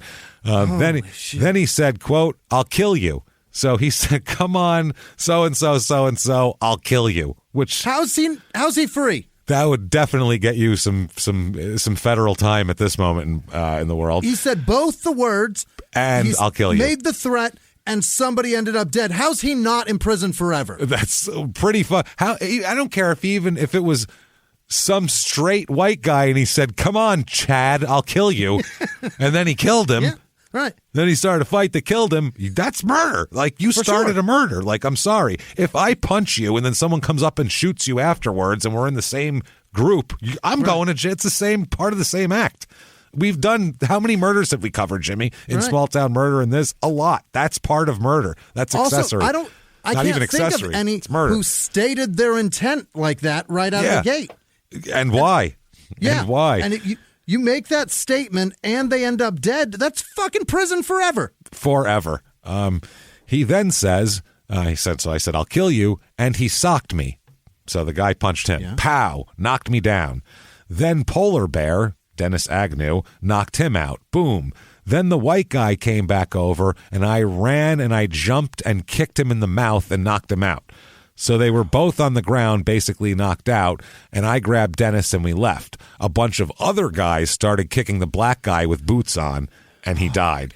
Oh, my God. So they stomped the blood. But I don't know. I mean, Jesus, we just started the whole thing and fucking, put blood in the water and then left. It's not like we're not responsible for sharks after that. Like, what are you talking about? And this is California, where Charlie Manson didn't even go. And you know what I mean? Like, yeah. This is unbelievable. The charges get dropped from murder to assault. Wow. That's staggering. That is remarkable. This is in public too. This isn't even like people watched this shit like strangers. There were street witnesses that saw this, man. This is crazy. So he's guilty. He gets sentenced to. Okay, I mean, I would hope pretty hefty sentence at least. Somebody died. Of this seat, James. You, sir, may fuck off. 6 months in jail. I'm going to be sick. You've got to be kidding me. 6 months. You might as well just not even do anything. You might as well just say never mind and give him a pat on the fucking back and, roll him up a joint on the way out. Like, what the fuck are you doing? Not 6 even months? Urban Meyer whispering in a judge's ear? Like what? No, that's what I mean. He doesn't even have a silver-haired middle-aged white man. He doesn't have an entity like the NFL to get him out of trouble, or Vince McMahon isn't going to come down like Superfly Snuka and talk to the cops for you. This is one fucking idiot with his moron friends. 6 months. Unbelievable. 6 fucking months in jail. So, yeah, that's it. Gets out of jail. Not good. Holy shit. So, more from some interviews to try to lighten the mood a bit here. I hope that man's family is doing great today, too, because I do, too. I hope that they've grieved and have closure and have moved past it, because I don't know that I could ever move past that. That's fucking horrifying for no reason. Man. No. Well, it's for no reason. That's the thing. There's no reason behind. I would rather a serial killer killed my relative, because at least there's a fucking reason for that. Right. You know what I mean? Like, my great-grandmother was murdered by a crackhead who was trying to get money for crack. So that, in my mind, makes sense. A to B to C. Yeah. I can get through that. If it was just because she felt like it and there was no other reason, I'd go, well, why? That's ridiculous. So... Anyway, hate crime, for sure. That's the definition of one. That's the one that is that you talk about. If you'd say why you'd need one, you go, well, what if 2 guys are walking down the street and a bunch of skinheads decide to kick them to fucking death and called them the N-word and gay slurs? What about that? You'd go, well, I mean, yeah, that's obviously a hate crime. Obviously. That aggravated as fuck. Jesus Christ. You could get Tucker Carlson to say that's a hate crime. Right. You know what I mean? Tucker Carlson would throw his bow tie across the room and say, come on, man, you're ruining it. Yeah. What are you doing? Don't say the quiet parts out loud. Jesus Christ. Sorry about that. No, I'm not. If you like Tucker Carlson for anything more than comedic value of laughing at this moron, turn this fuck off if you can't find the comedy in that. Nobody likes him seriously and us at the same time, right? Nobody. I don't know where that Venn diagram crosses, but it's fucking weird. We might lose 12 listeners because I think that's where it crosses with 12 listeners. Good fucking riddance. I don't know. That's weird. Not concerned about that, really. Yeah, we're crazy enough. Keep your going crazy. So they said, remember the flight to Japan when you were drinking and partying? Schroeder was projectile vomiting, and Craig Johnson made the Japanese stewardess cry. That sounds terrible. That story sounds riveting. What? Wow. Well, he explains it. He says, that flight, me and Dave Hackett got hired to be judges in Japan. Then we were like 30 skateboarders. There were like 30 skateboarders on this flight. Good God, that's a nightmare. Gross. And we on the wrestling flight, I think. The flight from hell, yeah. I think so. More organized. And we had big bottles of Bacardi. Oh, God, skateboarders and rum. This is not good. We drank all the beer on the plane. All the beer. Drank them out of beer. I've heard of football teams doing that, but those guys weigh 300 pounds. These are all 140-pound skinny kids drinking the plane out of beer. Planes hold a lot of beer. They do. So he said, we drank all the beer on the plane, first of all. It was Craig Johnson and Jeff Grosso. Fuck. It was the craziest flight I've ever been on. At one point, I had this ghetto blaster and we were playing it too loud. On a plane? No, you don't play a boombox on a plane. I think it was Craig Johnson was holding it up and the stewardess was grabbing the thing and he's pulling it back like a tug of war. We were playing it too loud and we were drinking fifths of alcohol. They wouldn't serve us any more beer. I ended up sneaking up to the first class and having some girl order me beers. It was just fucking nuts. It was one of the craziest flights I'd ever been on, and somebody made the stewardess cry. Ben Schroeder drank too much, and he was talking, and all of a sudden he just threw up. Wow, it projectiled out. I don't think I helped any either. So... He's just in the middle of talking and just starts vomiting while he say anything. Some fucking suicidal tendencies on a 737. Yeah, I think so. I don't know what's going on there, man. He's standing in the back of the plane. What a scene. I'd cry too if I'm a stewardess. Jesus. How can I laugh tomorrow when I can't even smile today, Jimmy? That's more suicidal lyrics. Anyway, so... Yeah, that's a fucking... And then you land and they're going to let you into their country now? No. Right. You're like, get back on the plane. Anyone with vomit on their shirt, back on the plane. You're not coming in. Sorry. We've got a taste of what you're going to do in this country if you'll do that on a plane. No shit. You haven't even got here yet. So they say, tell us about your time in Tokyo. And he says, well, I was staying with Mofo in a hotel and we partied every night. It all became a blur. The day of the contest, I remember staying up all night the night before. It was getting light, so I drank this tea shit to wake up, and it gave me some kind of anxiety attack. It was probably like some kind of uppers in it. That's why. I bet it was an overload of caffeine, because that is a fucking horrible feeling. Yeah. Yeah, it is. And if he's not used to waking up and doing that, because he doesn't have to. He said, I thought I was having a heart attack during the contest, so I made the Japanese guys take me to the hospital. Can you imagine? Jesus. That's embarrassing. Yeah. I'm having an overdose of what? Caffeine. Whatever that tea shit is that you gave me. I thought I was going to die of a heart attack. It was just an anxiety attack. I thought I was having a heart attack during the contest, so I make sorry again. That was the first time. It was just an anxiety attack or something where you can't breathe properly. That was the first time that ever happened to me. I thought I was going to die in Japan. I went all the way there, and I ended up going to the hospital. I was raging every night. So, crazy life here. Should be in prison, but crazy life. Yeah. 1988, he moves to Hawaii. So he's going to be he's done with California. He's going to move to Hawaii. He's going to go there. He also has, I don't know when this happens, but he has a couple of wives during this time. Girlfriend, there's a kid or two that pops out. There's a lot. He's got his first wife's name is Alicia. He had a daughter named Venice with her. And this is a little bit later. This is early 90s. He also has an ex-girlfriend named Samantha Baglioni, who he's got a son named Seven with. Like George Costanza, wanting to name it after Mickey Mantle's number, 7. Remember, there's this whole Seinfeld episode about that, fighting over the name 7. So, yeah. Now, and this was right around the time when the episode came out, too. So, really into Seinfeld, I'm going to say Jay Adams is just super into Seinfeld. What year was it? In the 80s? This is 90s. This is mid-90s. Yeah, this is like right around that time. Or is he a big Brad Pitt fan? He might just be a huge Brad. That was later, though. I think that was later, a little later. Was that 96? Yeah, in that area. Yeah. So here's some drug stories. Quote, Okay. He was getting the suicidal logo, by the way. He's talking about that suicidal tendencies logo. If you look that up, you'll see it's very distinctive. Right. He says, quote, I was getting suicidal tattooed on my stomach one time, drinking tequila. And halfway through the tattoo, I guess I blacked out. Supposedly, probably not supposedly, a bunch of sober people said you did this, so let's believe them. Supposedly, I smashed the bottle on the ground and ran out of the parlor.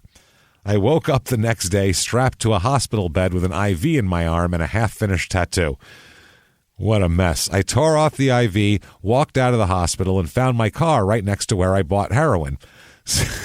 That's good. Since I hadn't done it in a couple weeks and I was drinking, I shot up at a friend's house and I OD'd. Oh, my God. Yeah, this is what happens when whenever junkies quit for a while and then they get it and they try to do what they were doing before they quit because that's what they're used to. They think, oh, that's what gets me high. Then they die. You have to build your tolerance up for that shit. So that's what he does. My stomach hurts for the amount of poison he put in his body that day. It's fucking intense, man. No shit. The guy I used to share with just left me for like 3 or 4 hours lying there foaming at the mouth in his apartment. Oh, my God. Because otherwise he would have got arrested. A lot of people used to do that in those days when you'd get arrested for your friend overdosing, too. That was a thing. So they'd just leave him there. They'd take him and dump him in a dumpster, your friend, because they're like, well, I'm not going to jail for it. Oh, yeah, that girl on Happened Love all the time. After Lockup, she shot somebody up and he died and she got manslaughter. That's what happens. Happens a lot. When I finally came to, I was naked. I guess the guy had tried to drag me into the shower and took my clothes. I ran out of the apartment and was running down the street naked when the cops stopped me and brought me back to the hospital. Yeah. He escaped from the hospital, shot up, OD'd, had all his clothes taken, and was caught out. What a fucking day. And was caught outside naked. His body processed the overdose. He came to enough to walk? Enough to run down the street, yeah, with a half tattoo and no clothes. And the cops were like... and overdosing. He must belong in the hospital. He must. Let's hope he escaped from the hospital. He's a madman. He's a menace to society, himself, and everybody else. Then he said, quote, I was shooting cocaine one time. That's always a great way to lead off a story. Don't you do that all the time when you're talking to your friends? You're like, this one time I was shooting cocaine. And then... As a father of two.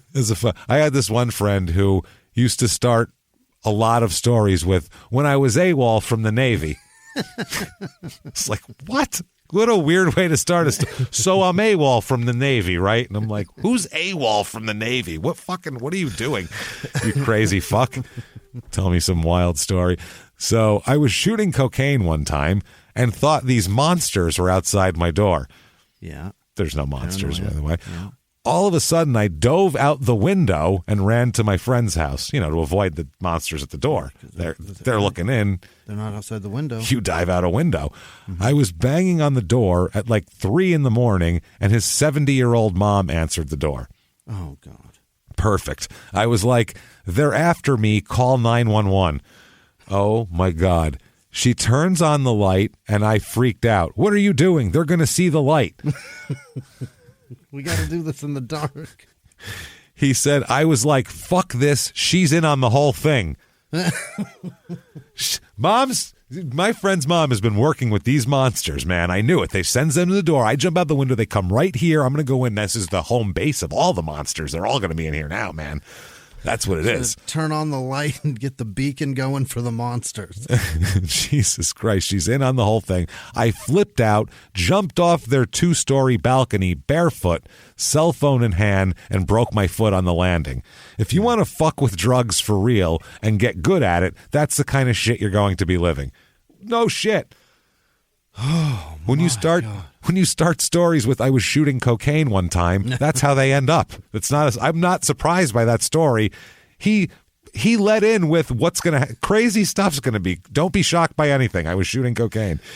And he's like giving a rookie symposium speech. If you want to get good at this, that's what you got to put up with. This is the kind of time and effort you're going to have to put into this game, because this game don't come easy. You want to make the Hall of Fame? There's 100 people behind you just dying to take your spot. They're going to take your place. So you better work hard in the off season.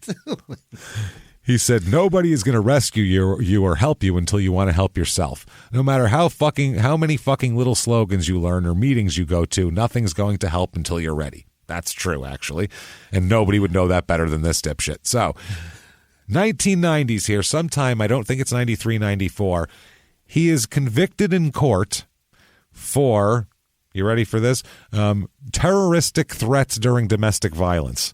That's not a good one. That's not a good one at all. That's making, threats against property and life. That's not good. Bad stuff here. He ends up getting probation for that. What? Okay. It's one thing if he's never done it. I don't even, he killed a guy, man. Like, you can't. You got to take his words of terroristic threats dead ass serious. When he says, I'll kill you, that what he does. People end up dead.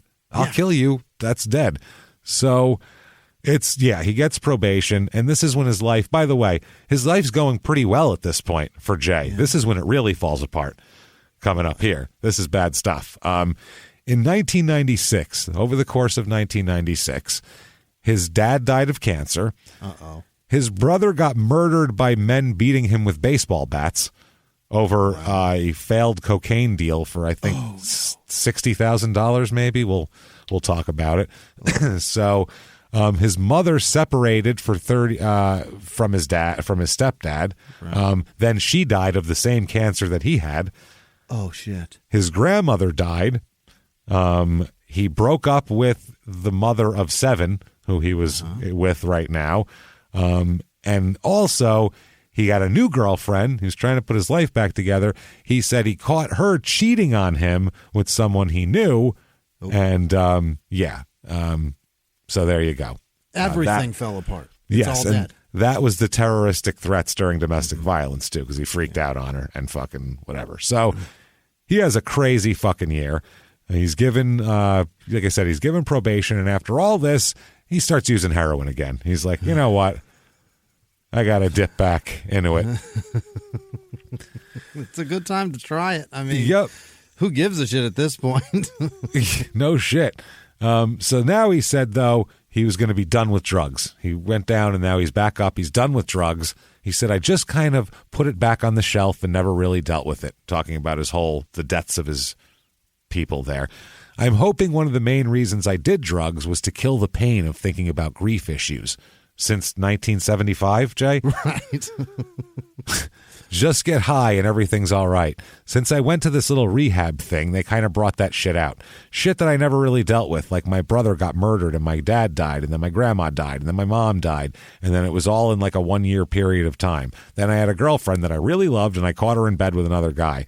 That one, that one hurt more actually than the other things. Yeah. Wow, that's really disturbing that his brain makes that hurt more than his mother dying. No, I get it. I certainly, it's because mom dying just affects you, but seeing that happen right in front of your face, it's not over. You know, like there's still life that goes on. I feel like that's a personality. There's no closure to that. There's some personality flaw if that's worse to you. I feel like. It's a mental defect. Yeah, that's what I mean. Certainly. I don't think that's good mental health is to be matter about that than matter about. I'm not saying it's healthy. mother, father, brother, grandma dying, and you're like, the worst part was my chick fucked somebody. Not even his wife, just some chick he's hanging out with, some girlfriend. Like, that's mentally disturbed in my book. You have some issues.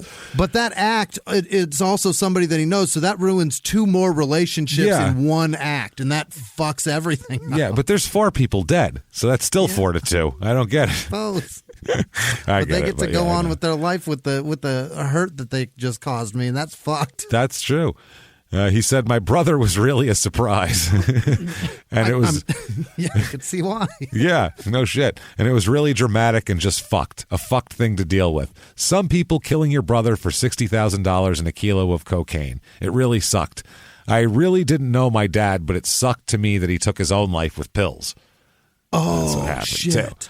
Too. My mom, it was pretty gnarly dealing with her. Pretty gnarly?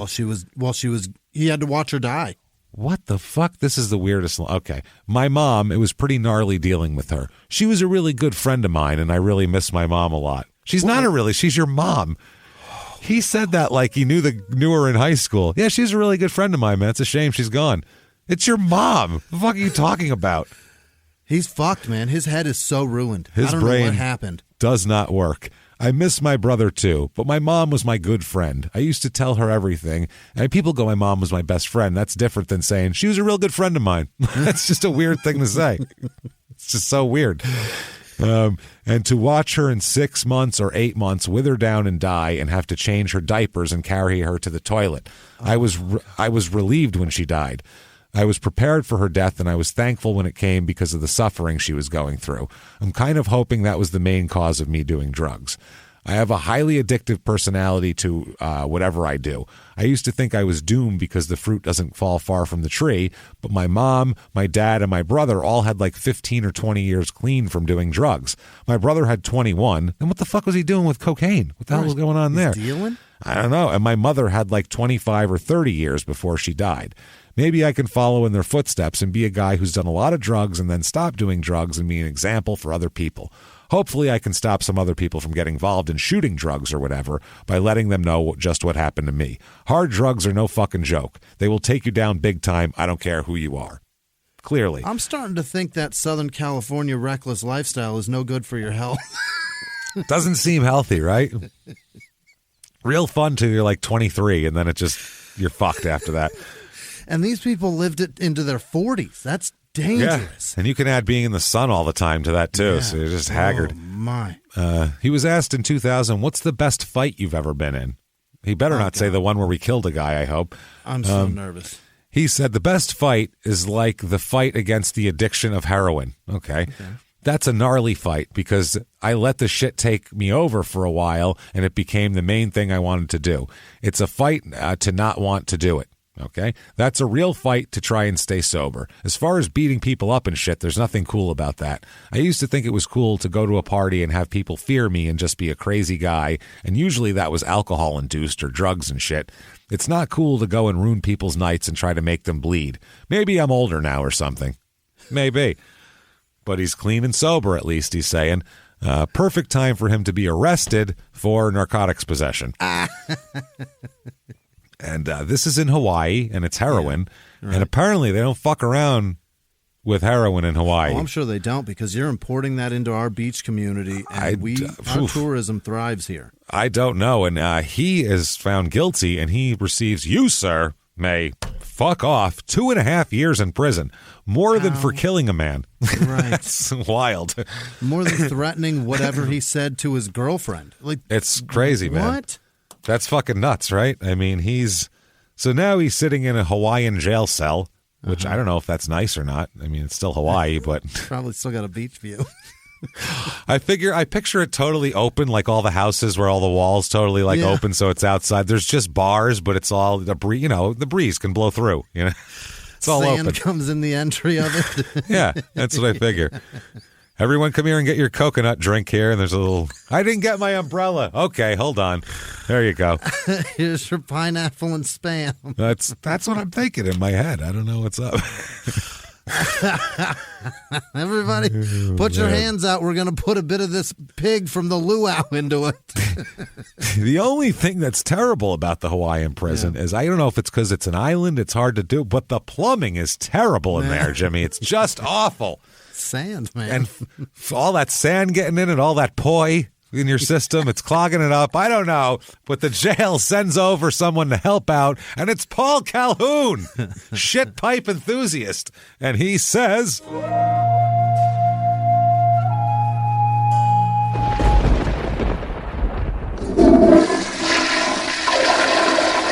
how is it you come to arrive here? What the fuck is wrong with you? What? Jesus fucking Christ. I'm looking around. Yeah, never mind your shit pipe. They're clogged. Believe me, pal.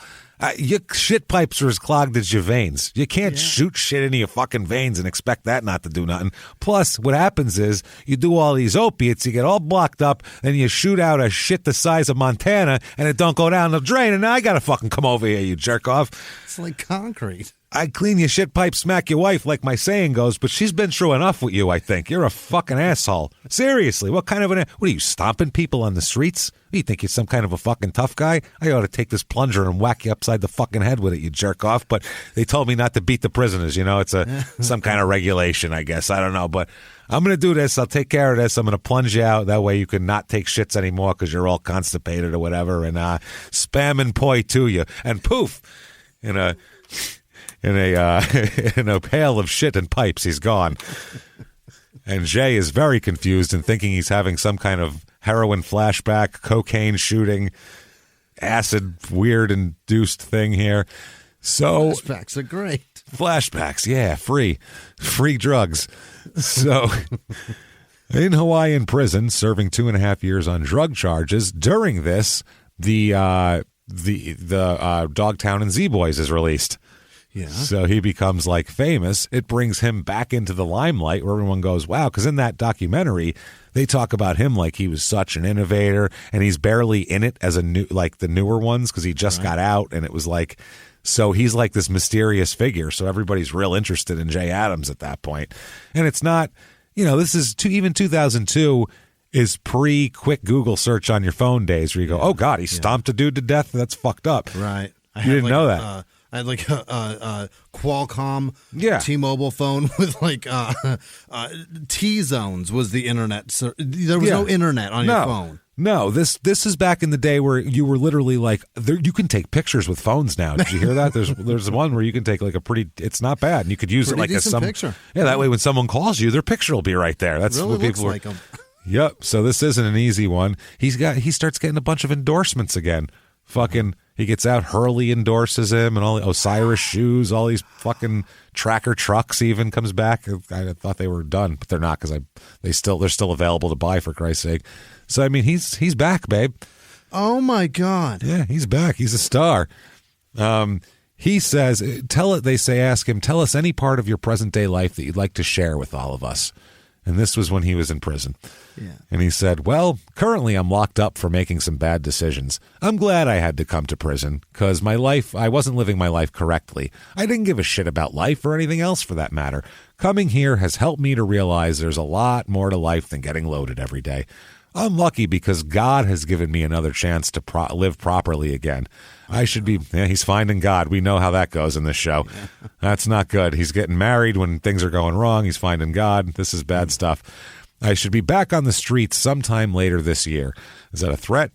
Fuck. I'm looking forward to being a father to my son again and just being able to enjoy life again. No matter how far you've gone, you've let drugs take you. No matter how far gone you've let drugs take you, it's never too late to stop and change your life around for the better. I know because I'm a living example. Surfing and skateboarding are just a small part of our lives. Drugs take you down, so watch out if they get their claws into you. Stay strong.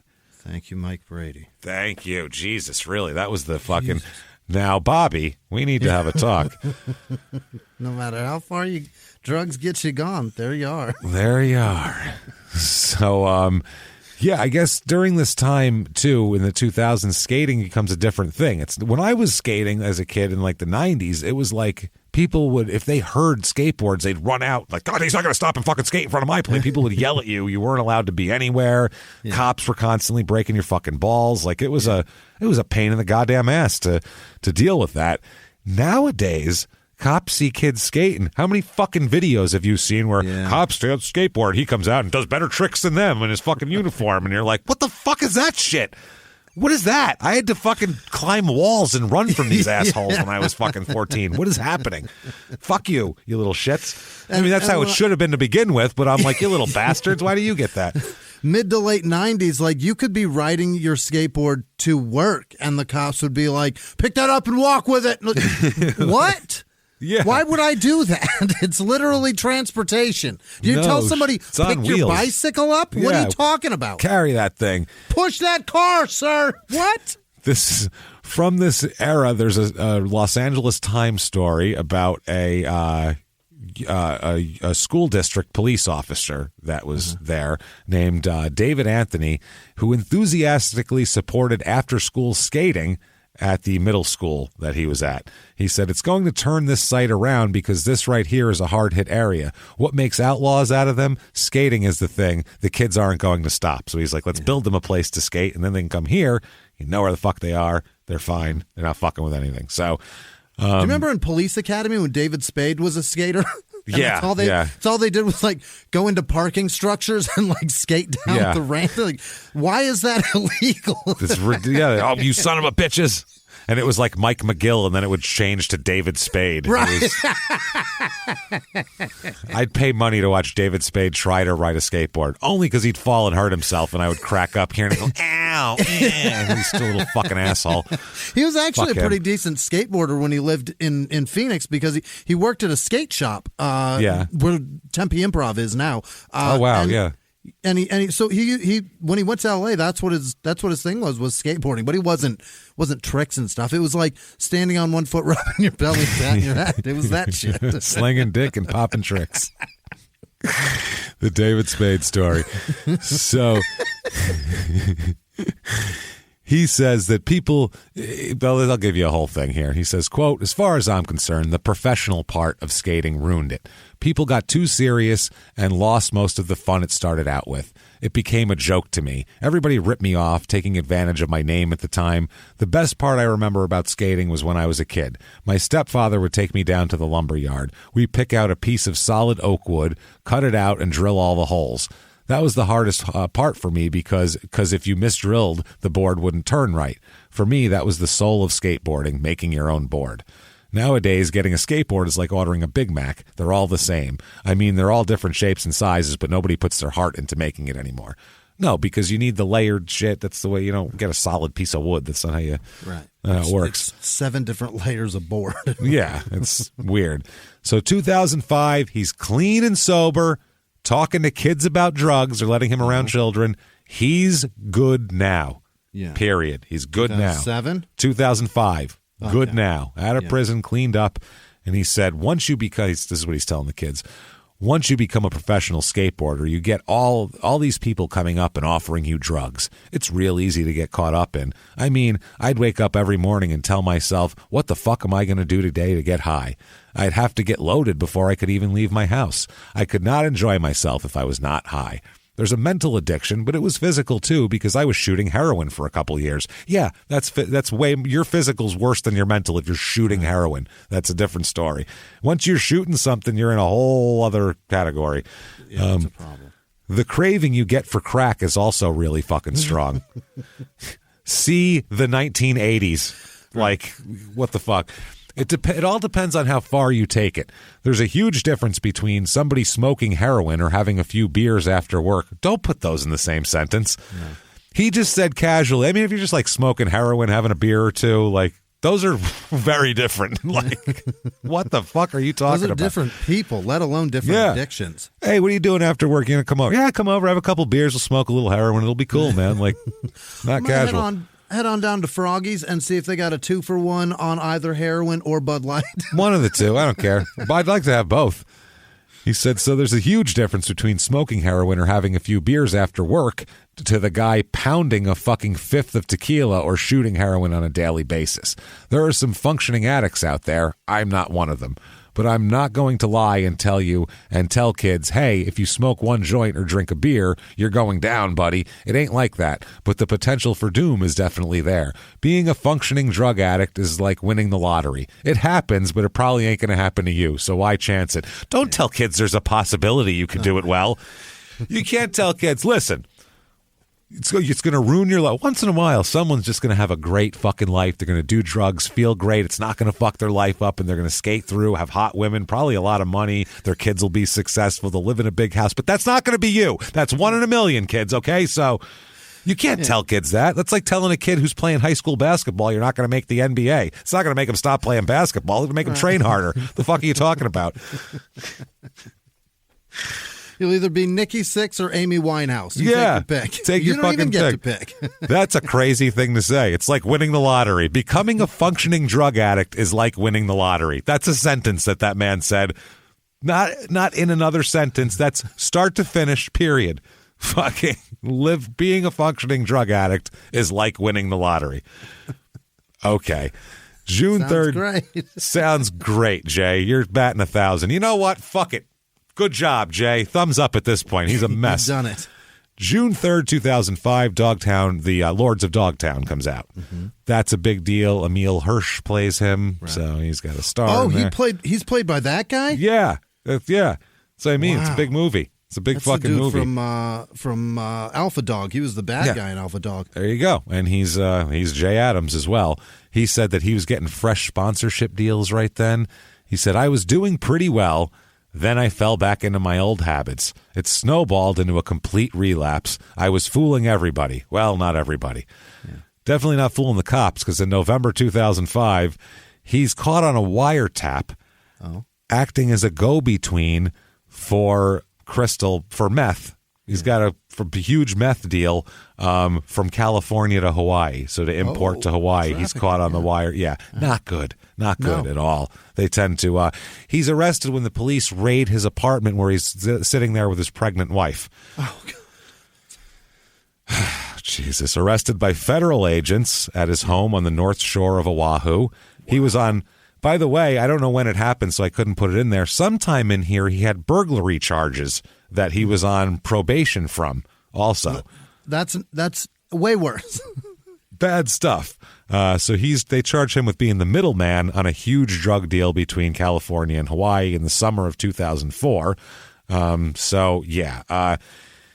They get him in jail. He's sitting there.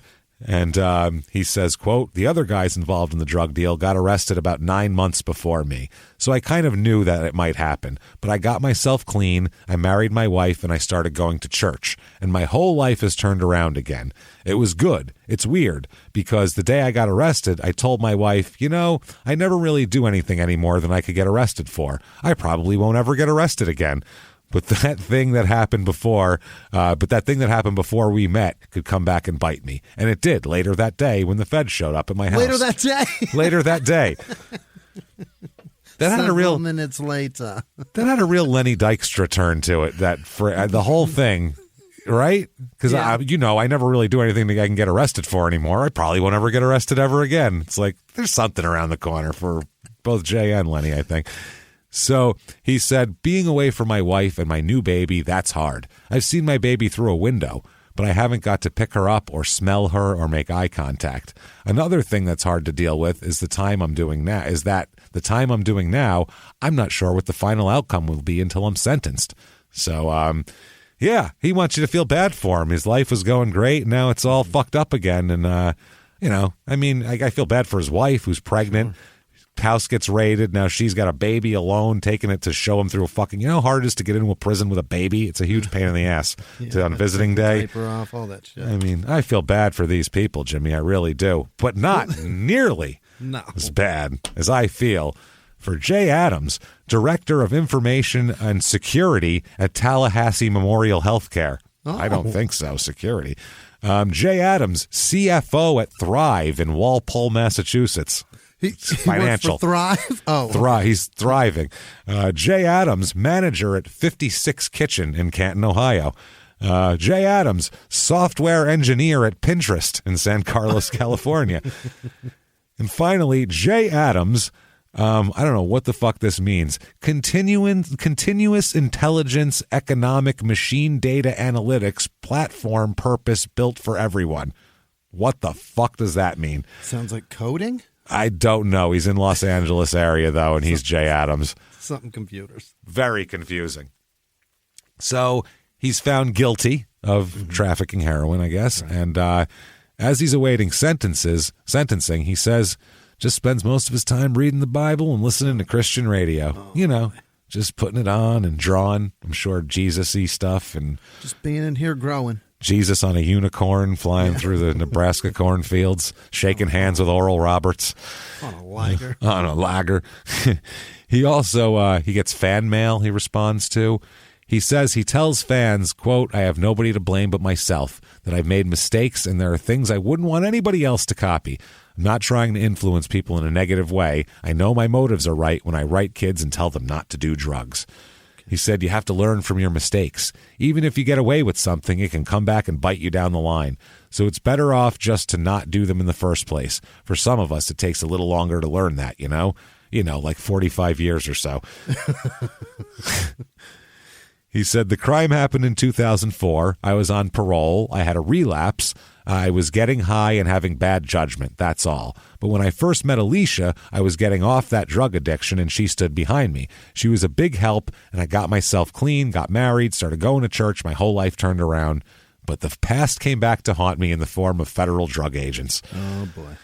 Yeah, being away from my wife and new baby, that's hard. Another thing that's hard to deal with is the time I'm doing right now. I don't know what the final outcome will be. Well, let's find out. Okay. He is finally sentenced. You, sir, may fuck off 4 years in federal prison for you.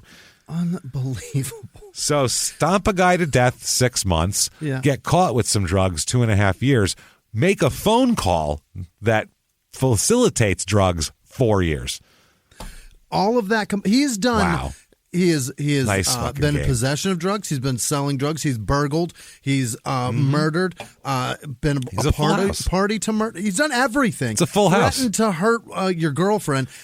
7 years combined. He puts his cards on the table and he goes, to the king. It's a fucking royal flush to the king. Unbelievable. So July 8th, he's released from prison. July 8th, 2008. So he stays about 3 years, they make him do. July 8th, he's released to a halfway house. Okay. And he's transferred from a federal prison in Oregon to a halfway house in Garden Grove, California, where he has to serve the final months of his sentence. He said he likes the increased freedom, but he's strictly supervised. He said they like to keep tabs on you and know where you are at all times. Yeah, because you're in custody, right. Dipshit. That's why. He said if he breaks the law again, he says he's going to really be fucked and get locked up for a long time. He said, my good luck chances with judges are through. I can't make those mistakes anymore. My 9 lives were up a long time ago. God's got different ideas for me than what I've been doing in the past. Gross. God. So he marries another woman. Not even Alicia? No. That's his ex. Okay. 2011, he marries a woman named Tracy. So totally different fucking woman here. They are living in San Clemente, California. Okay. He is an active member at the local church. Yeah. He spent also working. He spends it right from an article. Since emerging from prison, Adams has spent most of his time at an indoor skate park at the headquarters of the surf apparel maker Hurley in Costa Mesa. Wow. Work for us, murderer. That was where he was on. That was where he was on Tuesday morning, sitting on a skateboard in the middle of the cavernous space, tattoos scrawled across his face and outstretched arms and legs. His face is tattooed? Oh, he's got shit all over him. Yeah, his face is it's all fucking tattooed. He works there as what do you think? This guy makes good decisions? Great point. Anything that's like, this will be cool now and terrible later, that's what he does. Yeah. That's it. He works there as the facilities manager. Hot shit. Keeping the park clean and making sure the skaters have signed liability waivers. So he went That's called a janitor. He went from, fuck you, bro, I ain't wearing no fucking wrist guards, to, did you sign? Come back here, kiddo. Did you sign your waiver? You got to sign the liability waiver now. There's insurance at stake here, and I'm not going to be the ones fighting with State Farm, mister, so you get back here and sign this, or I will. Can you imagine a guy with tattoos on his face tells you to put wrist guards on? Yeah. Man, fuck you. You got a hepatitis guard, motherfucker? Shut up. You flea-looking bastard. Leave me alone.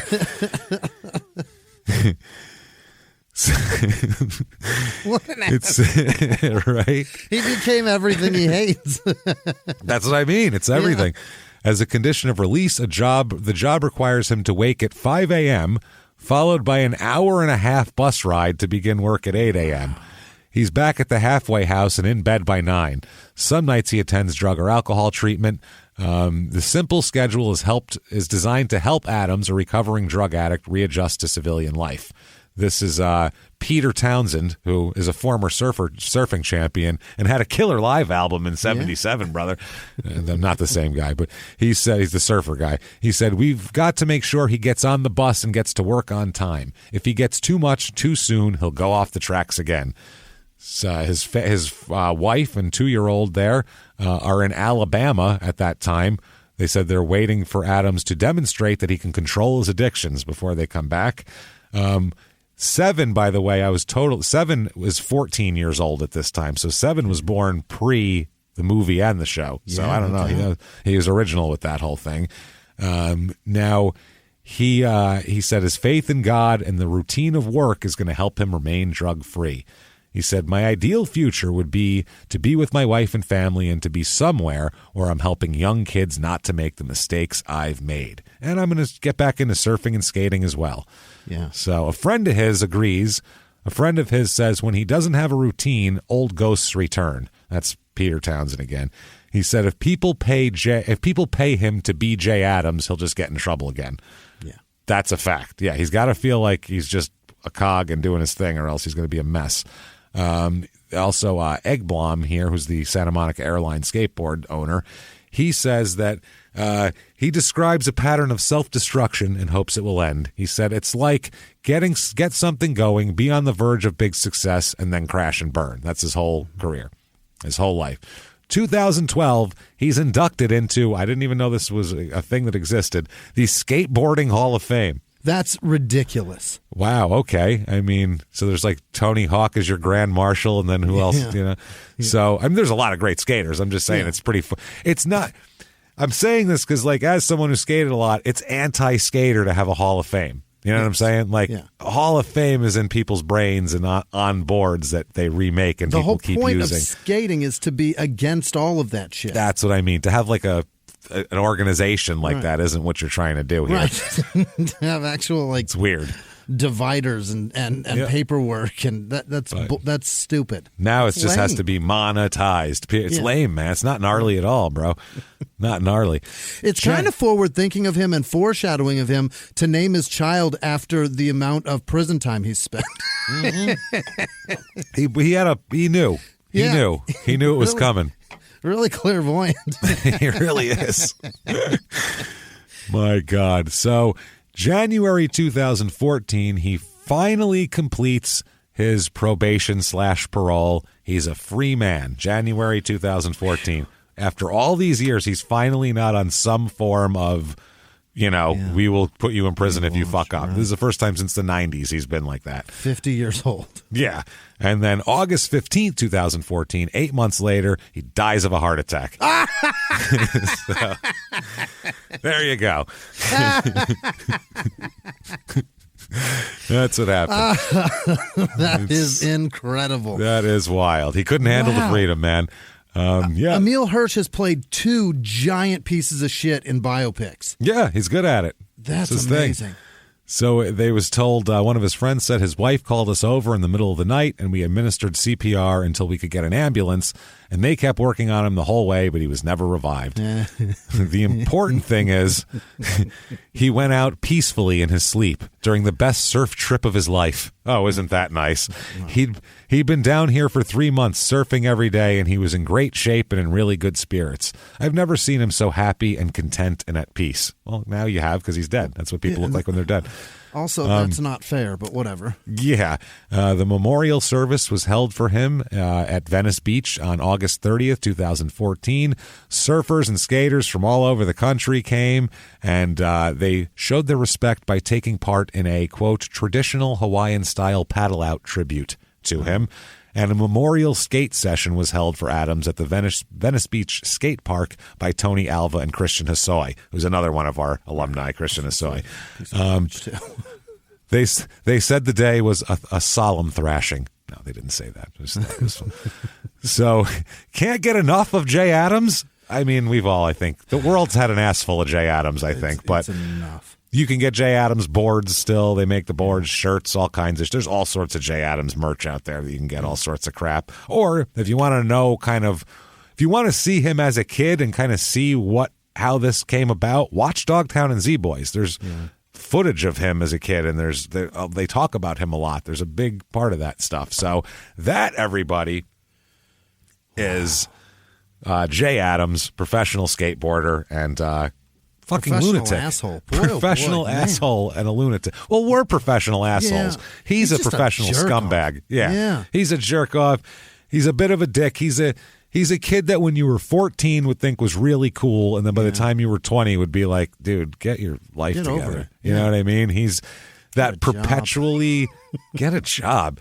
He's that perpetually cool to like 14-year-olds type of thing. Yeah, before you even realized anything. So, yikes. It's a tough life for him, man. A very tough life that he made way harder. Just way fucking harder on himself. There's a way to parlay being cool and being a hip guy into being a cool hip dad and to being a cool hip. You can be cool. Yeah, you can parlay that through your whole life to be fun. Yeah, my daughter thinks I'm cool. She fucking brags. My dad has this fucking podcast that a lot of people listen to. That's pretty cool. I don't I don't have to fucking start my stories with. So I was shooting cocaine this one time. Pretty neat. I go out and don't have to wear a fucking Izod polo shirt. I can wear a t-shirt and jeans and be fun with my kids. Absolutely. You don't have to be. You can still be the guy that your kids are like. Oh, my dad's not that. No. God no. Tiger Woods pants. Jesus. Tiger Woods pants driving a Buick. Right? No, my dad. No. He's still fun. He drives a Buick or Oldsmobile that Oldsmobile Tiger Woods was for, right? No, Buick. You got it. Buick. You nailed it. Same fucking car. Who cares? That said, everybody, before we get to our closing and shout-outs, I think it's time, finally. Yeah. Oh, wait, let me straighten my tie. There we go. I do like how this year you went with a spot of color just on the pocket square. I like that you did that. Pocket square's I'm proud of this cummerbund. I like that. I'll be honest with you. The cummerbund's nice. I'm more of a vest guy than a cummerbund guy just because I'm tall. You don't want to segment me even more. I look even taller. Hold this belly in, though. It looks better like this. See, there you go. If you can do the vest. Yeah, fat guys in vests, it's not that you're fat, but if you're a fat guy in a vest, it looks weird. No, looks like he's bursting from it. Hides the beer belly, and I can drink while wearing it. A fat guy in a vest, it looks like he popped the arms off of it with his fat. It looks like the thing was a normal size. He blew up 100 pounds and the arms popped off. You got to get not being able some ventilation. Not being able to take the strain. So we're dressed up. The pageantry, everything is here. Our panel of judges have been consulted, which is, of course, myself and Frankie and Benny, my two dogs, at 3 o'clock in the morning. If there's 3 people, so someone's going to win. The votes are, we're going to split 2-1 eventually. So we got a tiebreaker. That said, we get to put our cool music in here. It's time, everyone, for the 2022 Scummy Awards.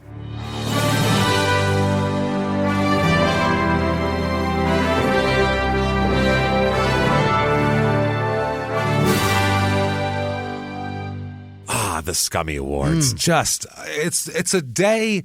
It's sprinkled with fairy dust and pixie whatever and magic and it's just amazing. It makes us all feel warm and fuzzy. It's been a lot. We got the lighting package together. The band is queued up and everything. Golden dicks have been pressed. Golden dicks pressed. We told the band that acceptance speeches not too long. Play them off. Play them off. Keep them. We're going to keep this show rolling. So let's get it on with. And first, there are a couple of ceremonial awards. They're not really a competition, but more of a ceremonial award for what you've accomplished in this particular sports crime season. James. Let's do it. The first is the "But Not Nearly As Bad As" award. Yeah. This is the award for most unlikely other person having your name, and this poor bastard who is on page 4 of a Google search for himself because someone very much more famous has taken their name. Yeah.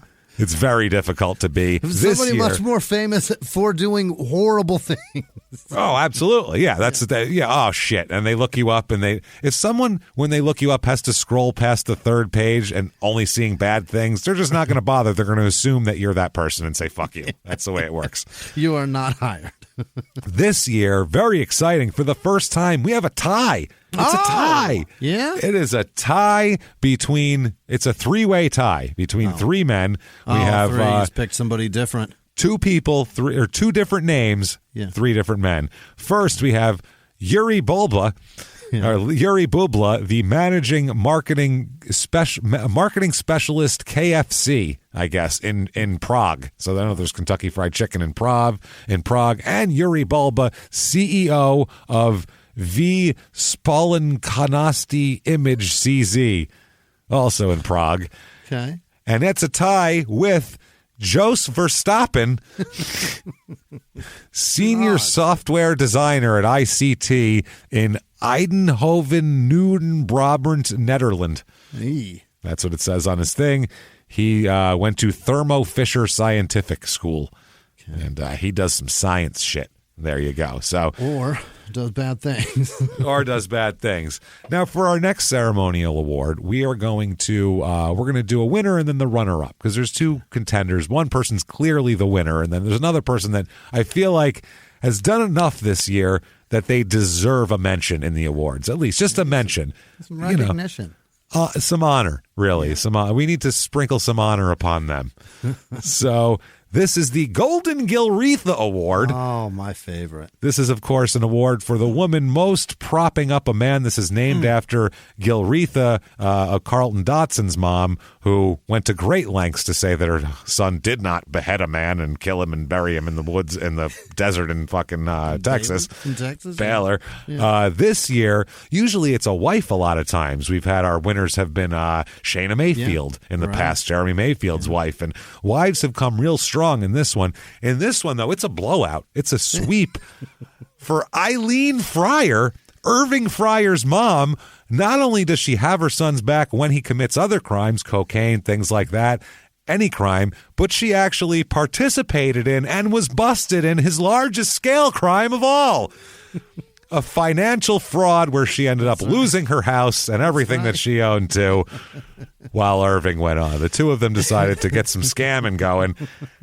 That, my friends. Didn't they, she was trying to get, she put her house up for collateral or something on several loans, right? Yes, the same house for several different loans, and didn't say she was doing that. So not allowed to do that. That way they could try to, they were trying to start a business with loan fraud. So it doesn't get more Golden Gilretha than that. Eileen, enjoy your award because it's well-earned. Runner-up, though. There is a runner-up to this one this year. And any other year, she might have taken the crown, but you can't beat Eileen.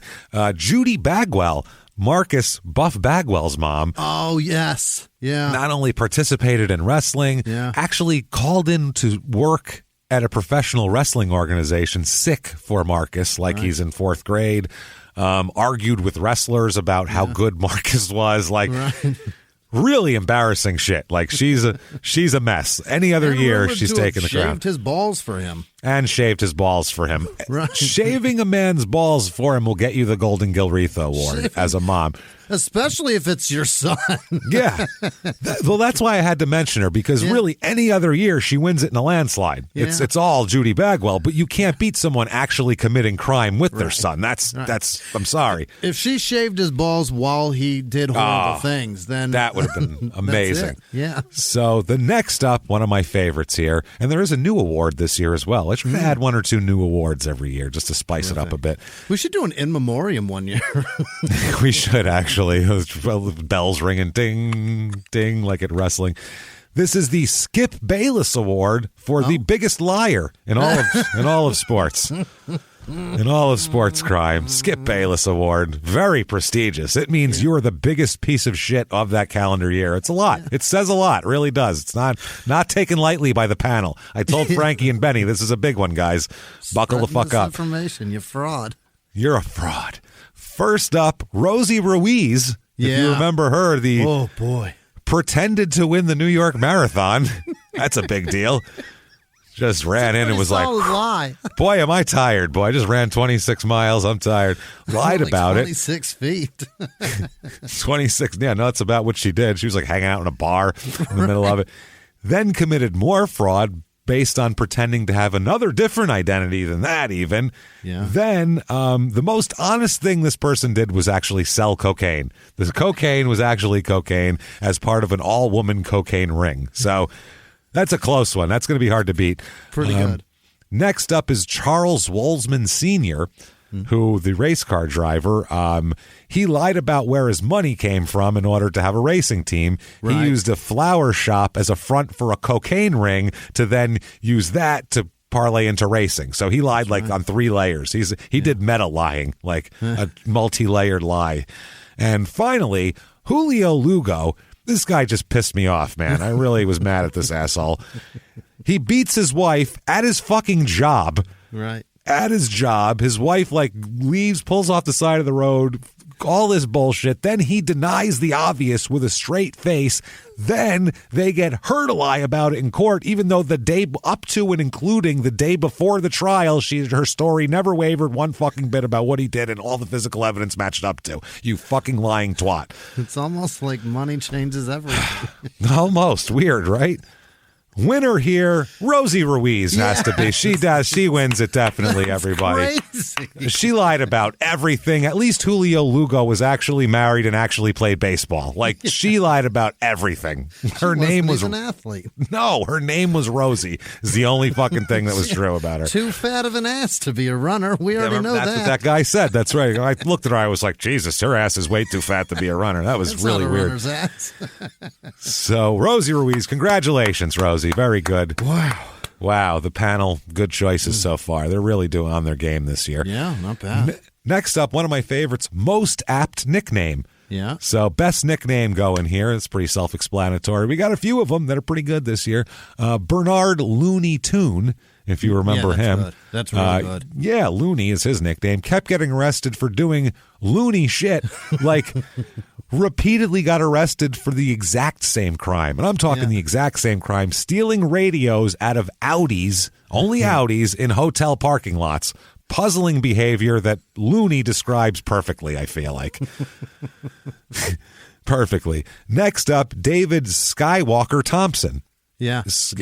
Amazing dunker, a finalist in the first dunk contest against Dr. J, 48-inch vertical leap. Pretty apt, not bad. Ruined everything. Ruined it all. Tyler the Beast East. That's pretty good. Beat women, wielded shotguns, killed a woman. Generally a terrifying man to be anywhere near. And if the hunting of humans was suddenly allowed, it would be people like him that we'd hunt. More beast than man. So I feel like that's an apt nickname. He's more beast than man. I thought you were going to say something beast, but you said beat women. No, he beat women. God, that was funny. Yes, he did. Next up, final contestant, Vinny the Pasmanian Devil Pazienza. I don't know why it's an appropriate nickname. I don't know where Pasmania is located, but I assume the island is very dangerous because it's crawling with Vinnies everywhere. But remember, he's always innocent. Yeah, we have to remember that about Vinny. Always wins. Winner of this one. This is a tough one, a tough category. We need our drum roll. People are very excited about this winner. Vinny Pazienza. Yeah. He wins it. He wins it in a strange one. The judges, they said it's a very confusing one, but for some reason it just felt right. That's what Benny said. I think Frankie backed him up. Yeah. I don't. Even though Pasmania isn't a place, his craziness creates a state of and the state of Pasmania, both the state and the state. He's insane, and his insane nickname is the only proper and fitting thing for him. If he had a regular nickname, it wouldn't work for him. And also, the wordplay and pun it's perfect. It's beautiful. It works. It really very works. well done. Least apt nickname. This is the worst nickname. It makes no sense for someone, which is really, this is my favorite category, I think. A guy with a nickname of Todd. First up, Marion Suge Knight. Yeah. Okay. Suge Knight, named for Sugar Bear. Nothing sweet about this scamming, murdering fucking bully. Batman. And produces zero cereal. So fuck this guy. Nothing. Useless. Sugar smack in the bunch. Not a one. Useless. Kabari, the Egyptian magician Salem. Yeesh. Not even magic at all. Very little magic. Makes me wonder if he's even Egyptian. Anyway, not magic and not a Jerky Boys character. Very upset with him for that. Next up, Yuri Boobs Boobla. Yeah. Misleading. I'll leave it at that. Just misleading. It's misleading. We got to put him in liar, too. Misleading. Winner here. A drum roll for this one. Let's see. This is a tough category. I got my pick. The Egyptian magician. Okay. Kabari Salem. Maybe someone thinks Suge is sweet. There's a lady out there that's like, boy, that Suge was sweet as hell to me. I'm sure out there somewhere. And technically, boobs are in the eye of the beholder. So yeah. You could put that. But magic is fucking magic. How dare you just use it because it rhymes? Fuck you. Your name sucks a dick, Kabari. Eat me. Yeah. So He's done. This one here, good God. See, all of these categories, people don't understand. They're fighting. People are jockeying for position all year. So people are putting ads in magazines trying to get our attention for it. Please, I need this. It's a lot of tweets. We even have people directly trying to influence us, which isn't right. And this award is the most. People are the most pushing for this one. It's the top silver-haired middle-aged white man of the year award. They come out of the woodwork. I've had guys knocking on my door, handing me envelopes. I can't take this anymore. I can't. It's too much stress, man. It's a lot, but somebody dropped some keys to a Corvette in your mailbox. It was crazy. And I will not myself, Frankie, nor Benny. Yeah. And they will not be they sleep 20 hours a day. You can't influence them. We will not be influenced by the outside. This is a pure endeavor, goddammit. So for the top silver-haired middle-aged white man of the year, number one, I have to say him first because he's the reigning champion of them, is Dana White. Yeah. Dana White repeatedly saying that the UFC doesn't put up with shit, then hiring assholes who have done shit that you say you don't put up with. They don't put up with shit, and then they put up with all the shit. All the shit. He's really a perennial contender. He's the champ to beat right now. Yeah. Really. He is the Rocky Marciano. He's the reigning champ. He's undefeated. You can't beat the guy. It's tough, but we have people this year, I think, that are going to give him some nipping at the heels. Next up, the entire Kansas City Chiefs front office. Wow. Everybody, look at them high-fiving over there in the luxury box. They know it. They didn't even know they were nominated. Their fingers were crossed. I see, there's the GM high-fiving the owner. Good job, guys. It's constant. This is for pushing aside domestic violence accusations, repeated ones, against Larry Johnson because he was, quote, starting to play well. So we waited 2 years for him. I don't care if he hit his wife. We got to get him on the field. That's what was going on there. Good job, guys. Congratulations. Big old thumbs up from us. That's not going to backfire in about 6 years from Larry Johnson either, huh? It's not at all. Next up, and this guy is the hottest contender we've had, man. He is coming up like a bolt to the top of the charts here. Don King. Yeah. My God. For stealing countless millions of dollars, not only from Mike Tyson, but from every boxer that he managed, especially Mike Tyson, while having not a care in the world for the impact that Mike was having not only on society, but on Mike's own deteriorating mental state. Right. Finally, a real, true contender to Dana White. This guy's a comer. I feel it. It's good. This one... Frankie and Benny, they took forever to get. It was like 5 a.m. and I'm like, guys, I know you've been in a meeting talking about this, but we got to get this over with. We need a drum roll. This is a big one here, everybody. This is a big one. And the winner is, where's my card here? Here it is. And open it up here. Open that envelope. Rip it open. Okay. Dana White. Oh, my God. He reigns as champion again, back to back. Oh, my goodness. My congratulations, sir. Good for you glossy head fuck. Not only does he do all the things we talked about, but pretends that guys like John Jones have been paid properly when obviously they fucking haven't. He's been a greedy twat, worse than the NCAA and Vince McMahon combined. Congratulations, Dana White, you fucking scumbag. Congratulations, you bald-headed Lex Luthor-looking motherfucker. Good job. Way to go. That Vine star, Jake, is that his name? Paul. I want him to ruin the MMA like he's ruined boxing. That'd be the one good thing he got out of him. We got out of him. That'd be good. Not the MMA. I get it. Yeah. Next up. I want him to ruin him. That would be amazing. Next up, most brazen excuse. This is a good category, too. This is, what do you come up with? Because anybody could come up with a plan. What happens on the spot when you're called for it and you need to come up with something now? You got to talk. Well, let's talk about it. Most brazen excuse. First up, Michael Carbajal, the boxer, said he slept through a hail of gunfire from just feet away on New Year's Eve at a party while everyone else was awake at his own house. Right. Not buying that shit. At a house that is like 800 square feet. Yes. Right outside the window. Sounds like it's right next to your head. Sleeping at his own party before midnight. Asleep. Don't think so. Next up, this is, this is going to be hard to beat this guy, honestly. David Vaughn Jr., We remember him from a couple weeks ago. David Vaughn Jr. getting arrested for walking around being 6'11", wearing absolutely zero pants. No pants to speak of whatsoever, or underwear. Cock a-swinging and a-swanging. Yeah. There was a 4-year-old was dangling off it like it was a part of a playpen, and he's arrested. And his excuse that he gives the cops at the station, David, why did you do this? Quote, God is naked too. Yeah. It's a pretty good, true. It's a pretty brazen excuse. I think I'd rather hear you say they were itchy. I think evoking the deity really is going to be, I don't know, that's a pretty brazen one, I got to say. Yeah. Charles Shackelford up next. His excuse, I'm actually Jason Williams, not Charles Shackelford. That's a ballsy. That's a ballsy one. I'm going to tell you. That's pretty good. How do you be a worse person? This is a terrible excuse because, first of all, obviously he's not Jason Williams. Right. Second, you don't pretend to be a worse person than you actually are. Right. You can't use, I'm that murderer, not me. That's not a good excuse. It's brazen. I'll give him that. When I get pulled over, I like to tell the cops, I'm Ted Bundy. Yeah, that would be that's like what it is. I wasn't speeding. I'm Ted Bundy. Oh, okay. Sorry. Never mind then. Insane. Next up, and this is a good one here, Izzy Lang, the ex-NFL player, quote, there are microchips in my ears. That's his excuse. I got all fucked up because the microchips in my ears are telling me shit I don't want to know.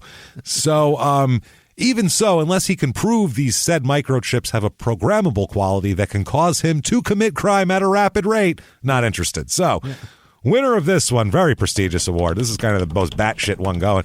Winner here, David Vaughn Jr. That's David Vaughn, yeah. You can't Jesus into this. No. Well, not only is his excuse absolutely fucking batshit crazy, but it technically can't even be disputed. We have no idea how God is fixed for pants. How could we know? All the others can be proven false. Yeah. We can go into your head and find microchips or not. Charles Shackelford, here's your fingerprint. You're not Jason fucking Williams. Very easy to come up with. It also doesn't make your pants off be legal.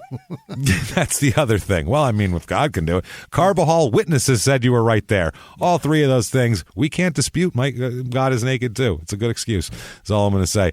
Next up, this is a very sad category, but also hilarious. Longest fall from grace. Oh, boy. This is the heights you were at. You went from the heights of the heights to the lows of the lows. It can't just be, little dips. It's got to be a big one. This, let's see here. First up, Mike Tyson. Yeah. You have to give it to him. I mean, he went from being his Q rating. This guy should have several $100 million right now. 100 million, several. He was one of the most famous people on the planet, never mind an athlete, married a TV star while the youngest heavyweight champ in boxing history. You can't, that should be a billionaire. Top of the mountain. David Thompson, number 2. He was the number 1 pick in the NBA draft, a huge star, could do whatever he wanted. He got whatever he wanted out of his contract in the ABA. He was Michael Jordan's idol. He's the greatest player of all time's idol, put it that way. He's a dunking icon, drove a Rolls Royce, did great, then got tossed down some steps at Studio 54 for flirting with someone's girlfriend, and it was all over. Right at the cusp of guys making big money, where he might have made $10 million a year instead of $800,000. That's a literal fall. That's a fall. All downhill from there. Yeah, like a turd on a mountain is rolling. Next up, Marcus Buff Bagwell. Yeah. You got to include him. He spent almost 10 years on television on a weekly basis.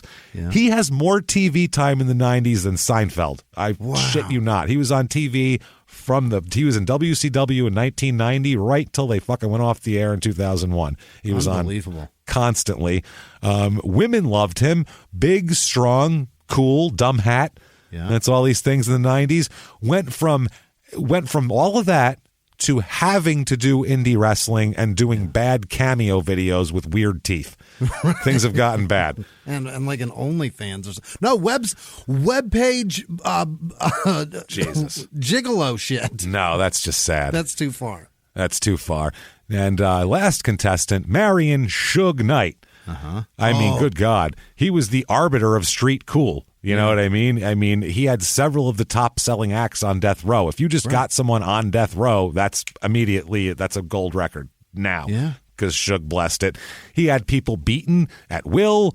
Only man he's scared of was Charles Oakley. Right. So that's that's a long fall from grace to now where he's sitting in a jail cell and he's having a lot of problems. He's gonna die in there. It's a tough category. Winner of this one, tough category here.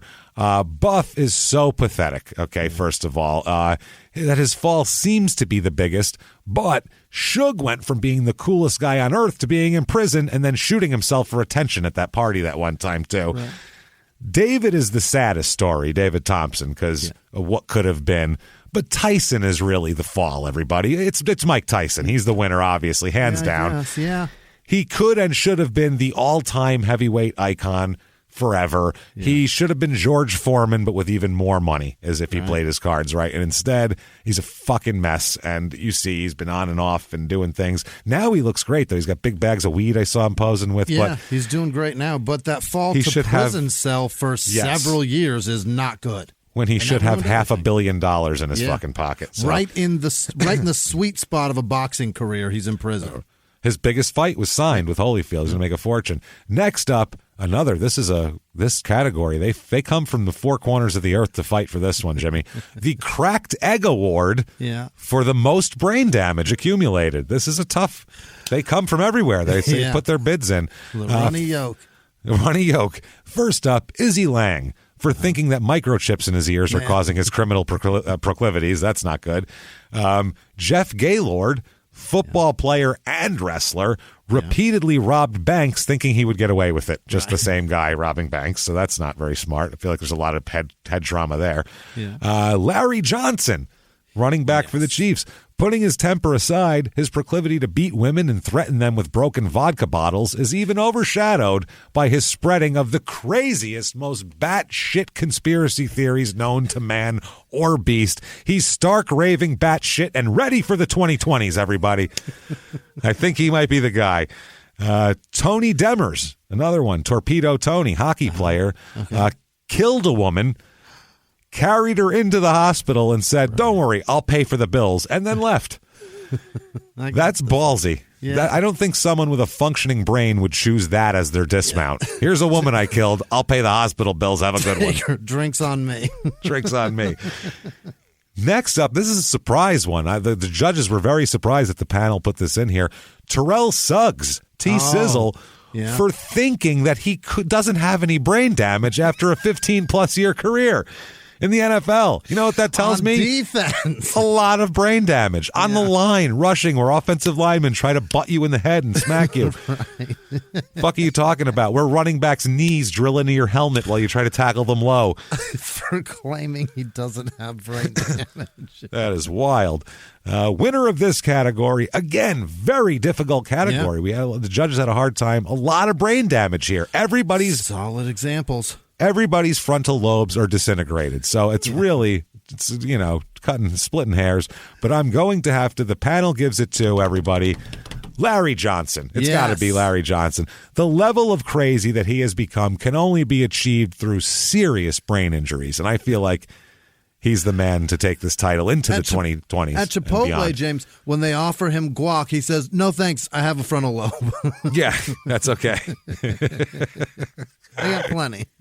I'm all right. Don't worry about it. So it's mushy, a little mushy. Yeah. So that's that one. Larry Johnson, he's doing well tonight. Not bad.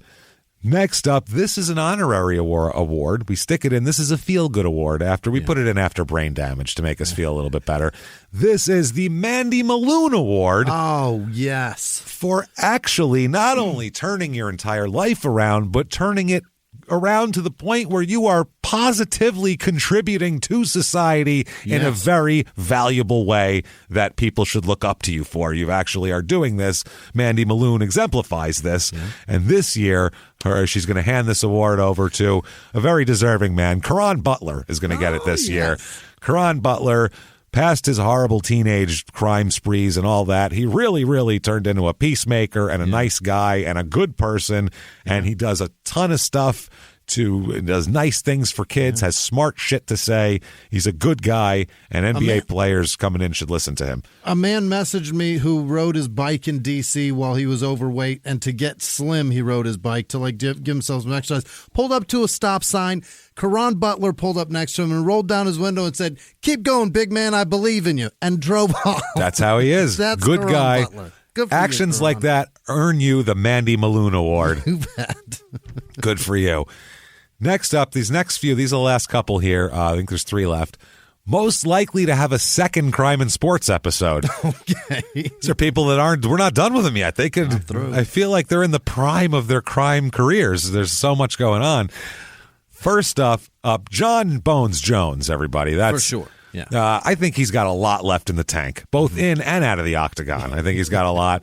He's violent, disagreeable, and on the line to get even more brain damage. So the possibilities are limitless for him. They really are limitless. Derek Chisora, boxer. Yeah. He's the guy who had uninsured Bentleys. That tells you a lot about his mental state. That is reckless. He's crazy, threatens to kill people over parking spots at the post office. Yeah. That's not going to go away. Threatens to kill everybody all over the place, even does it on camera. There's no way he's going to stay out of jail. When he's totally broke, there will be a reckoning due, and it will get ugly. Finally, Teddy Hart. Yeah. Oh, Teddy Hart. He's young, crazy, and full of energy. He's got the stamina to really make an impact in the world of sports crime. His potential is limitless, and he carries cats in public. Just weird as fuck. And he's a heart. Something's going to go down. Yeah. Winner of this one, it's prestigious because it's somebody we might meet again. Teddy Hart. It's Teddy Hart. It was a unanimous sweep he had, that one. Yeah. All 3 judges. When we did his episode, he literally committed a crime like 3 weeks early. Right. It just happened. And I had to add that because I was working on it before that. If he can stay alive, which is a big if, he's got the potential to be a Crime and Sports Hall of Famer, multiple episodes, huge degree of crazy. And did I mention he brings cats to work? You betcha. Creepy as fuck. So there's that. Next up is the Person You'd Least Want to Date Your Daughter Award. Boy. Here we go. We're going to start out with Tyler Beast East. Yeah. You don't want your daughter or your child dating anyone named Beast, first of all.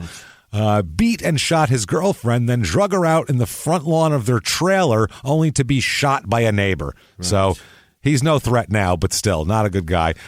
Andrew Wadsworth, British MMA fighter, murdered a woman with her child right there. That's real nice guy there.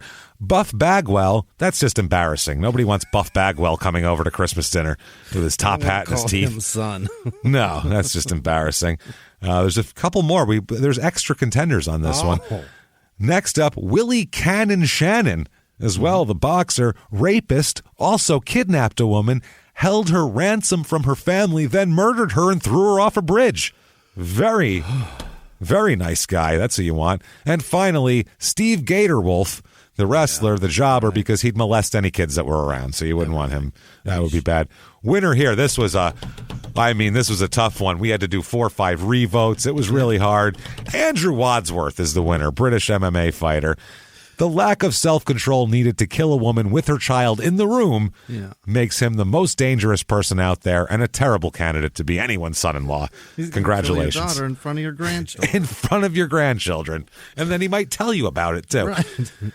So next up, and I think there's 3 more awards, Next up, the Please Turn It Around Award. Begging. Or we call it the Ron LaFleur Memorial Award of a guy that you just like and you just want him to turn it around because you just kind of like him. He's one of those guys. First up here, Vinny Pazienza. I want to like him. He's Italian. He's fucking crazy. If his antics didn't hurt people, he'd be fucking hilarious. Right. Help me laugh at you, sir. Help me. Help me do that. Please turn it around. Or at least help me root for you. That's what I need here. Yeah. Next up, and this was a sad one because you'll know in a second, Keith McCants. Oh, Keith. He technically can't turn it around since he died this year, but much like a film nominated for an Oscar, it doesn't lose contention because the director died. He's still in the running. We were rooting for him. Yeah. Next up, Oil Can Boyd. Yeah. it's hard. It's just hard not to like the guy. He's just funny. He's just a crackhead. He doesn't hurt anybody. He just likes to smoke crack and do crazy shit and fill his hat with crack. He's a happy guy. Hard to dislike him. Right. The winner here, this was a blowout. Clean sweep. Keith McCants. It's Keith McCants. What a nice guy. Yeah. A damn shame that he's gone, and I'm still rooting for him wherever he is, because that guy, he tried so fucking hard. And he thankfully in Florida had somebody, a lawyer, I think the guy is, helping him tremendously. And thank fuck.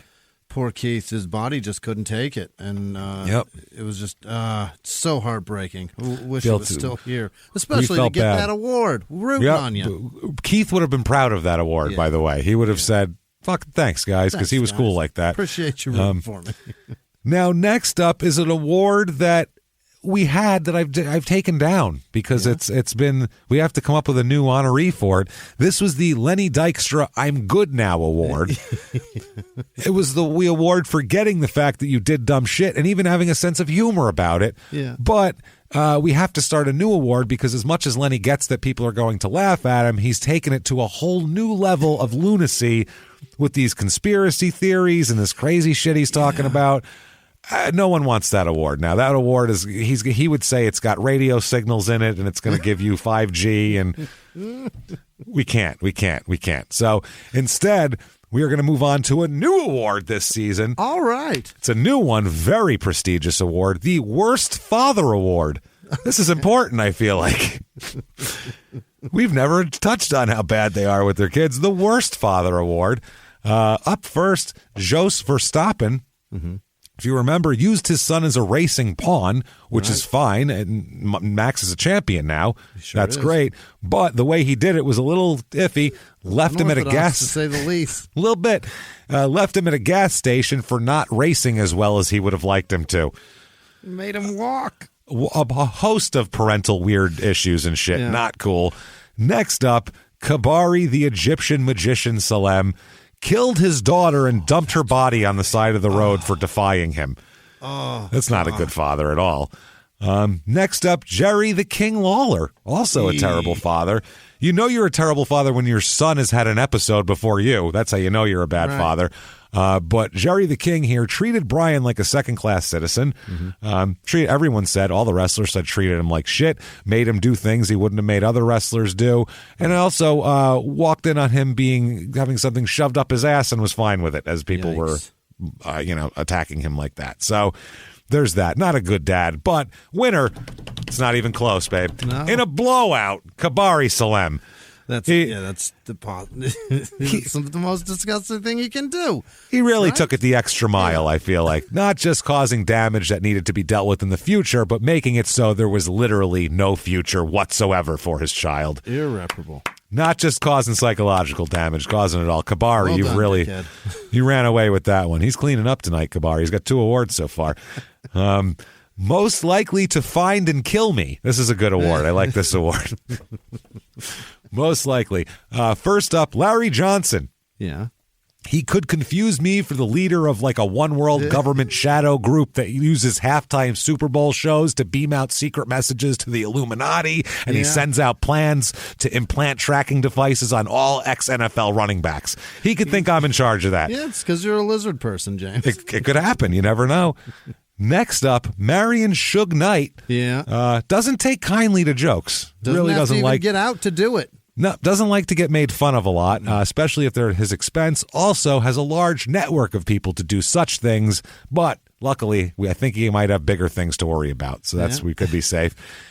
Next up, Izzy Lang, microchips in my head. I don't even think he'd be mad. He'd just not know who he was killing and kill me by accident. It'd be as random as anybody else. It wouldn't be in retribution or anything. So this category, let's see here. Drum roll, Larry Johnson. All right. It's Larry Johnson.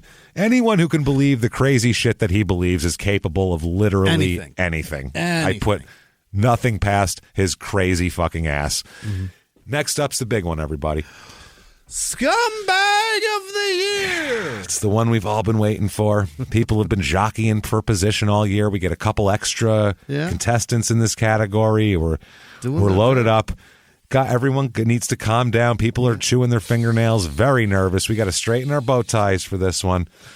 Let's do it. Everybody for Scumbag of the Year. Let's do it. Oh, boy. Now, remember, everybody, this isn't just a body count thing or there's no mathematical equation to this. It's not just what you did, but how you did it. A complete disregard for decency and general human nature, even having a bit of elan in your crime. Yeah. Crazy shit. Let's find out Scumbag of the Year. Okay, here we go. First of all, Andrew Wadsworth. We've talked about him. Vicious murderer, called the devil incarnate by a judge. Yikes. That's pretty good. He might as well have said Scumbag of the Year. Marion Suge Knight. Volume. He sells volume. He's been a crime star for over 30 years. Swindling, threatening, beating, cheating, and murder are some of his specialties. He's a scum for the ages, I'm telling you right now. Next up, Tyler the Beast East. Mm-hmm. Bad stuff. A trash life. Just a nightmare to have around. Sounded like Jay Adams in like MMA form. Ended by his own trashy act and the alertness of a neighbor to shoot his crazy ass when he had the chance. Good for you. Next up, Kabari Salem. I mean, he's already got 2 awards, but how do you beat that? Killing his own daughter because she wouldn't break up with her non-Muslim boyfriend. Right. Hey, asshole, if you must kill to solve this, kill the boyfriend. What are you killing your daughter for, you fucking idiot? Don't you know who would kill their daughter? Kill him. You need to sit down with Italian people and talk. We would have got, listen, I'll take care of him. That's it. Next up, and of course, Willie the Cannon Shannon, rapist, murderer, the scum of the scum, the scum de la scum, I call him. He's the scum de la scum. And then finally, one more, just because, again, Mike Tyson's got to be on the list. Yeah. Iron Mike. He's bad shit, man. He accounted for 3 episodes, Jimmy. That's never been done before. He's just done too much shit to list. Too many asses. Jesus. Oh, just too much. An unparalleled arrest record. Yeah. Just throwing away hundreds of millions of dollars. Public meltdown, ear biting, threatening to eat people's children. He's a buffet of sports crime, everybody. Yeah. He's going to be tough to beat. Here we go, everybody. It's the big one. Yeah. Oh, I can see the beads of sweat on their foreheads. Everybody's out there. Yeah, it's like a sentence hearing. It is. In a photo finish, the Egyptian magician Kabari Salem takes home the title of Scumbag of the Year. He's got an armful of awards. People are so mad. Look at this. Look at that, Mike Tyson. There. There's Jesus. So many people trying to kill him. There's 6 murderers going after him. Sit down. Jesus Sit. Christ. Much like the Oscars, every year, Jimmy, one rises through the zeitgeist to squirm their way into the voters' hearts and killing your daughter, then indiscriminately dumping her body. Even serial killers cover their victims from feelings of guilt, or they put them somewhere that would be safe to not be attacked by animals or whatever. But this man, Jimmy, he's a special man, cared so little for his own daughter that he brutally murdered her, dumped her like she was garbage, then pretended he couldn't possibly know where she could be and ran off to Kuwait. For this, you, Kabari Salem, have earned the coveted 2022 Scumbag of the Year. Would you look at, there's peace in the auditorium. It is a standing ovation. That's one. Thank you. Oh. That's great. Kabari, take your bow, buddy. Yeah. You are the king of all of this. And that, everybody, is the 2022 Scummy Awards. Wow. Hope you enjoy. I know. Maybe some of your bets didn't go right. Don't you argue with me, okay? This is what the panel chose. Yeah. I'm one of them, but I have no power over Frankie and Benny and how they vote. So if y'all look under your chairs, there's gift bags. There's things in there. A lot of you have needles. Most of you have needles. So anyway, that's our episode. That's the Scummies. Wow. If you enjoyed any of that, tell everybody about that. If you liked any of it, tell every of it. Yeah. Get out there, give us 5 stars on whatever platform you are listening on. Most of them you can do it. Say something nice about us. It helps a lot. Head over to shutupandgivememurder.com. smalltownmurder.com, where you can get, damn it, everything crime and sports and small town murder related. We're talking mugs and mats and things and hats and bags and shoes, and we got it all.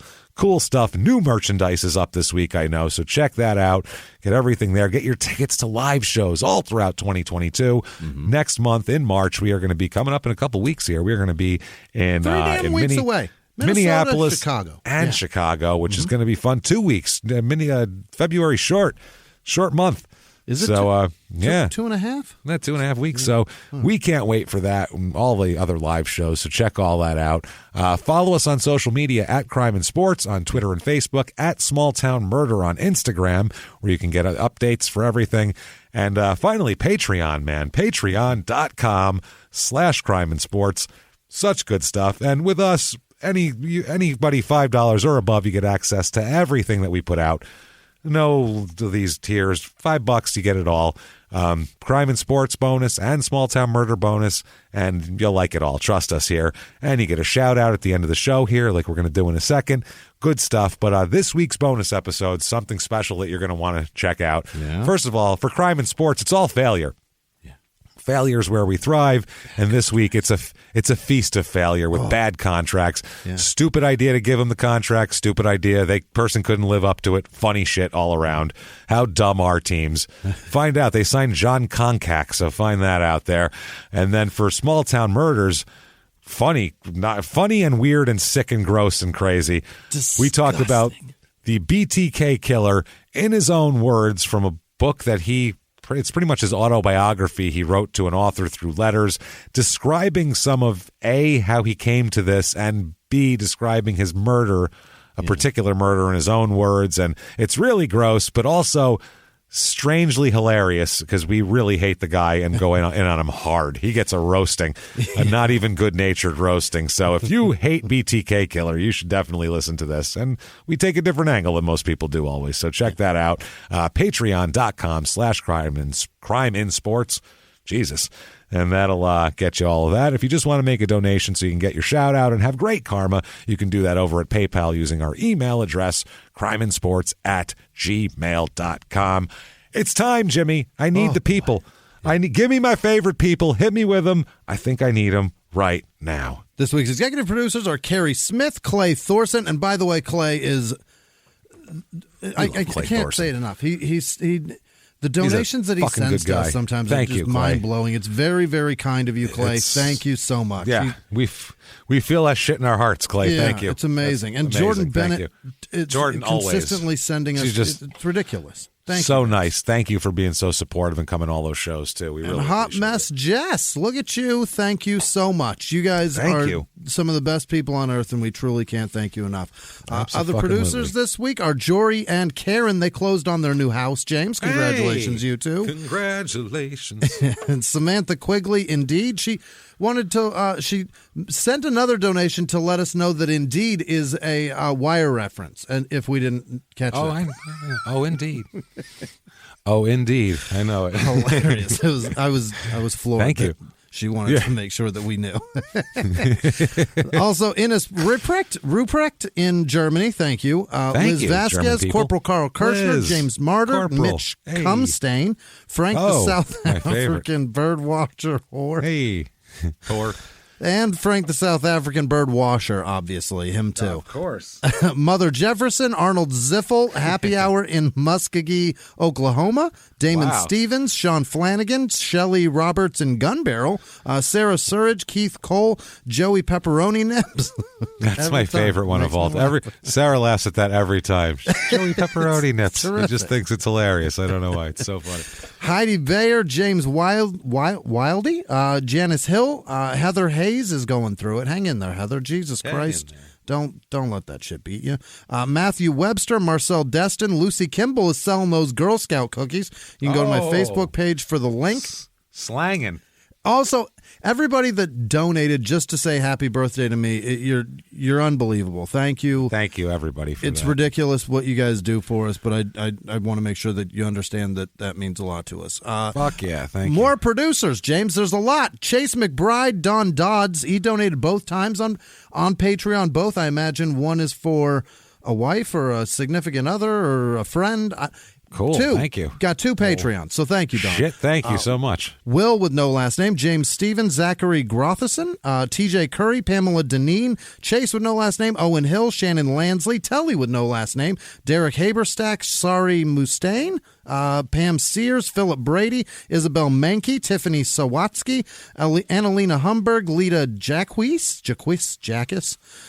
Oh, boy. John Sosner and Nevada Wachob, Christine Savage, Shelby Alcorn, Jeff Jamerson, Alexandra Firth, Christine Leister, Oscar Ramos, Corey with no last name, Teresa Kirkwood, Tim Olson, Rob Dobbs, Tyler Sounds Like a Boxer Frazier, Coles Zorab Kachadorian. What the fuck? How do you do that?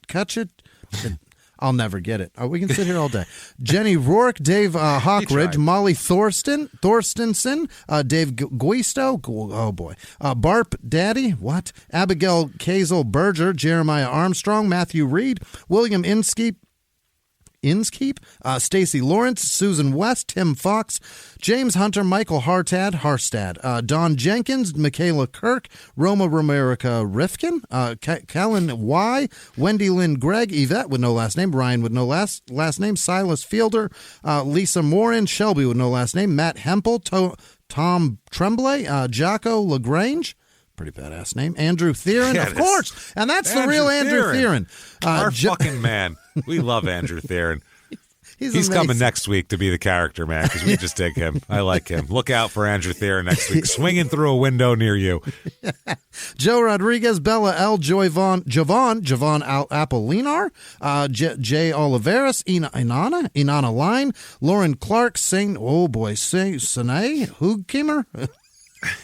It's not going to happen. Amy Matsky Fawcett, Jared Tennyson, Artemis Martin, Jamie Frost, Emily Lynch, Melissa with no last name, Ruth Hayden, Siri Pearson, Kristen B, Canadian Logger Girl Andy, Becky Klein, Bobby Brooks, Tom Skatum, Steve Dorneman, Eric Hummel, Jackie Beck, Sean Queenan, Matthew Wheeler, Marissa Kaufman, Sarah with no last name, Scout with no last name, Neens with no last name, Jamie Ellefson, Anastasia, Penny Shikowski, Stephanie Mattingly, Caitlin with no last name, Scott McNellis, Sarah Santiago, Bria Moira Kilgore, Saxton Lump, Saxon.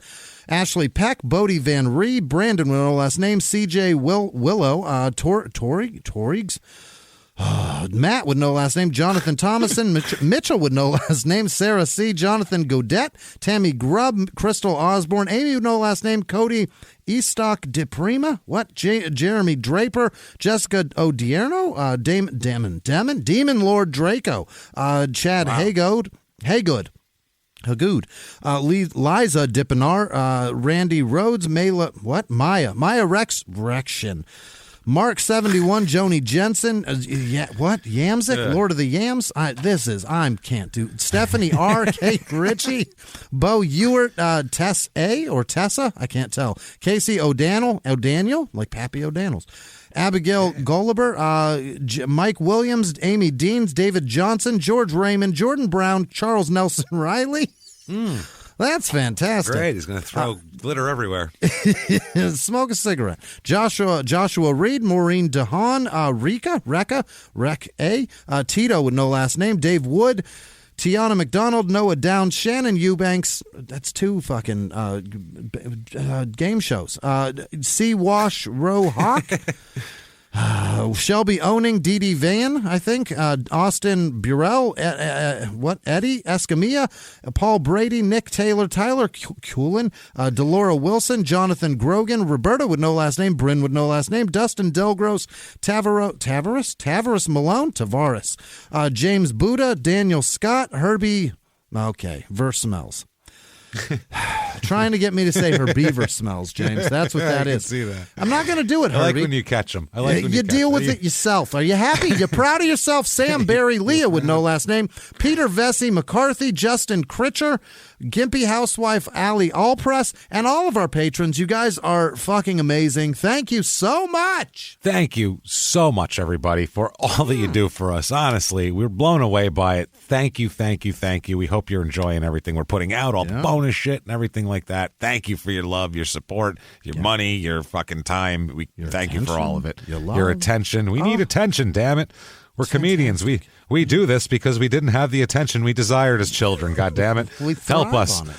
That's right. So anyway, you want to find us on social media, just Google the show. You know where we are. Google Crime and Sports Hosts. We're the only fucking ones. Or just go to shutupandgivememurder.com where you can click right to them and get other stuff like that. But that said, it's been a long, fun episode. Crazy shit. Woo! We'll keep being here. And live from the Crime and Sports Studios, we will see you next week. Bye.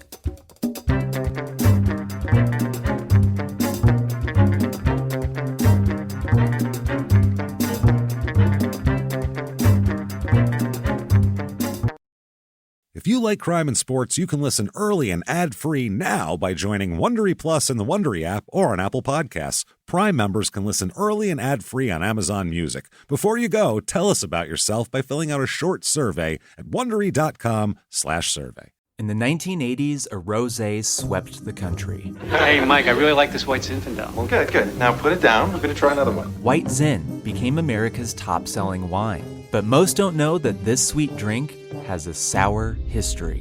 What began in 1986 with counterfeit bottles, A big fraud, a multi-million-dollar fraud, sent investigators chasing one of the most powerful families in the business, the Licciardis. But the closer the feds got to them, the more dangerous things became.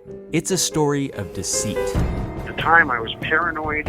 Threats. You touch my kids, I will kill you. And murder. with a .22 caliber bullet to the head.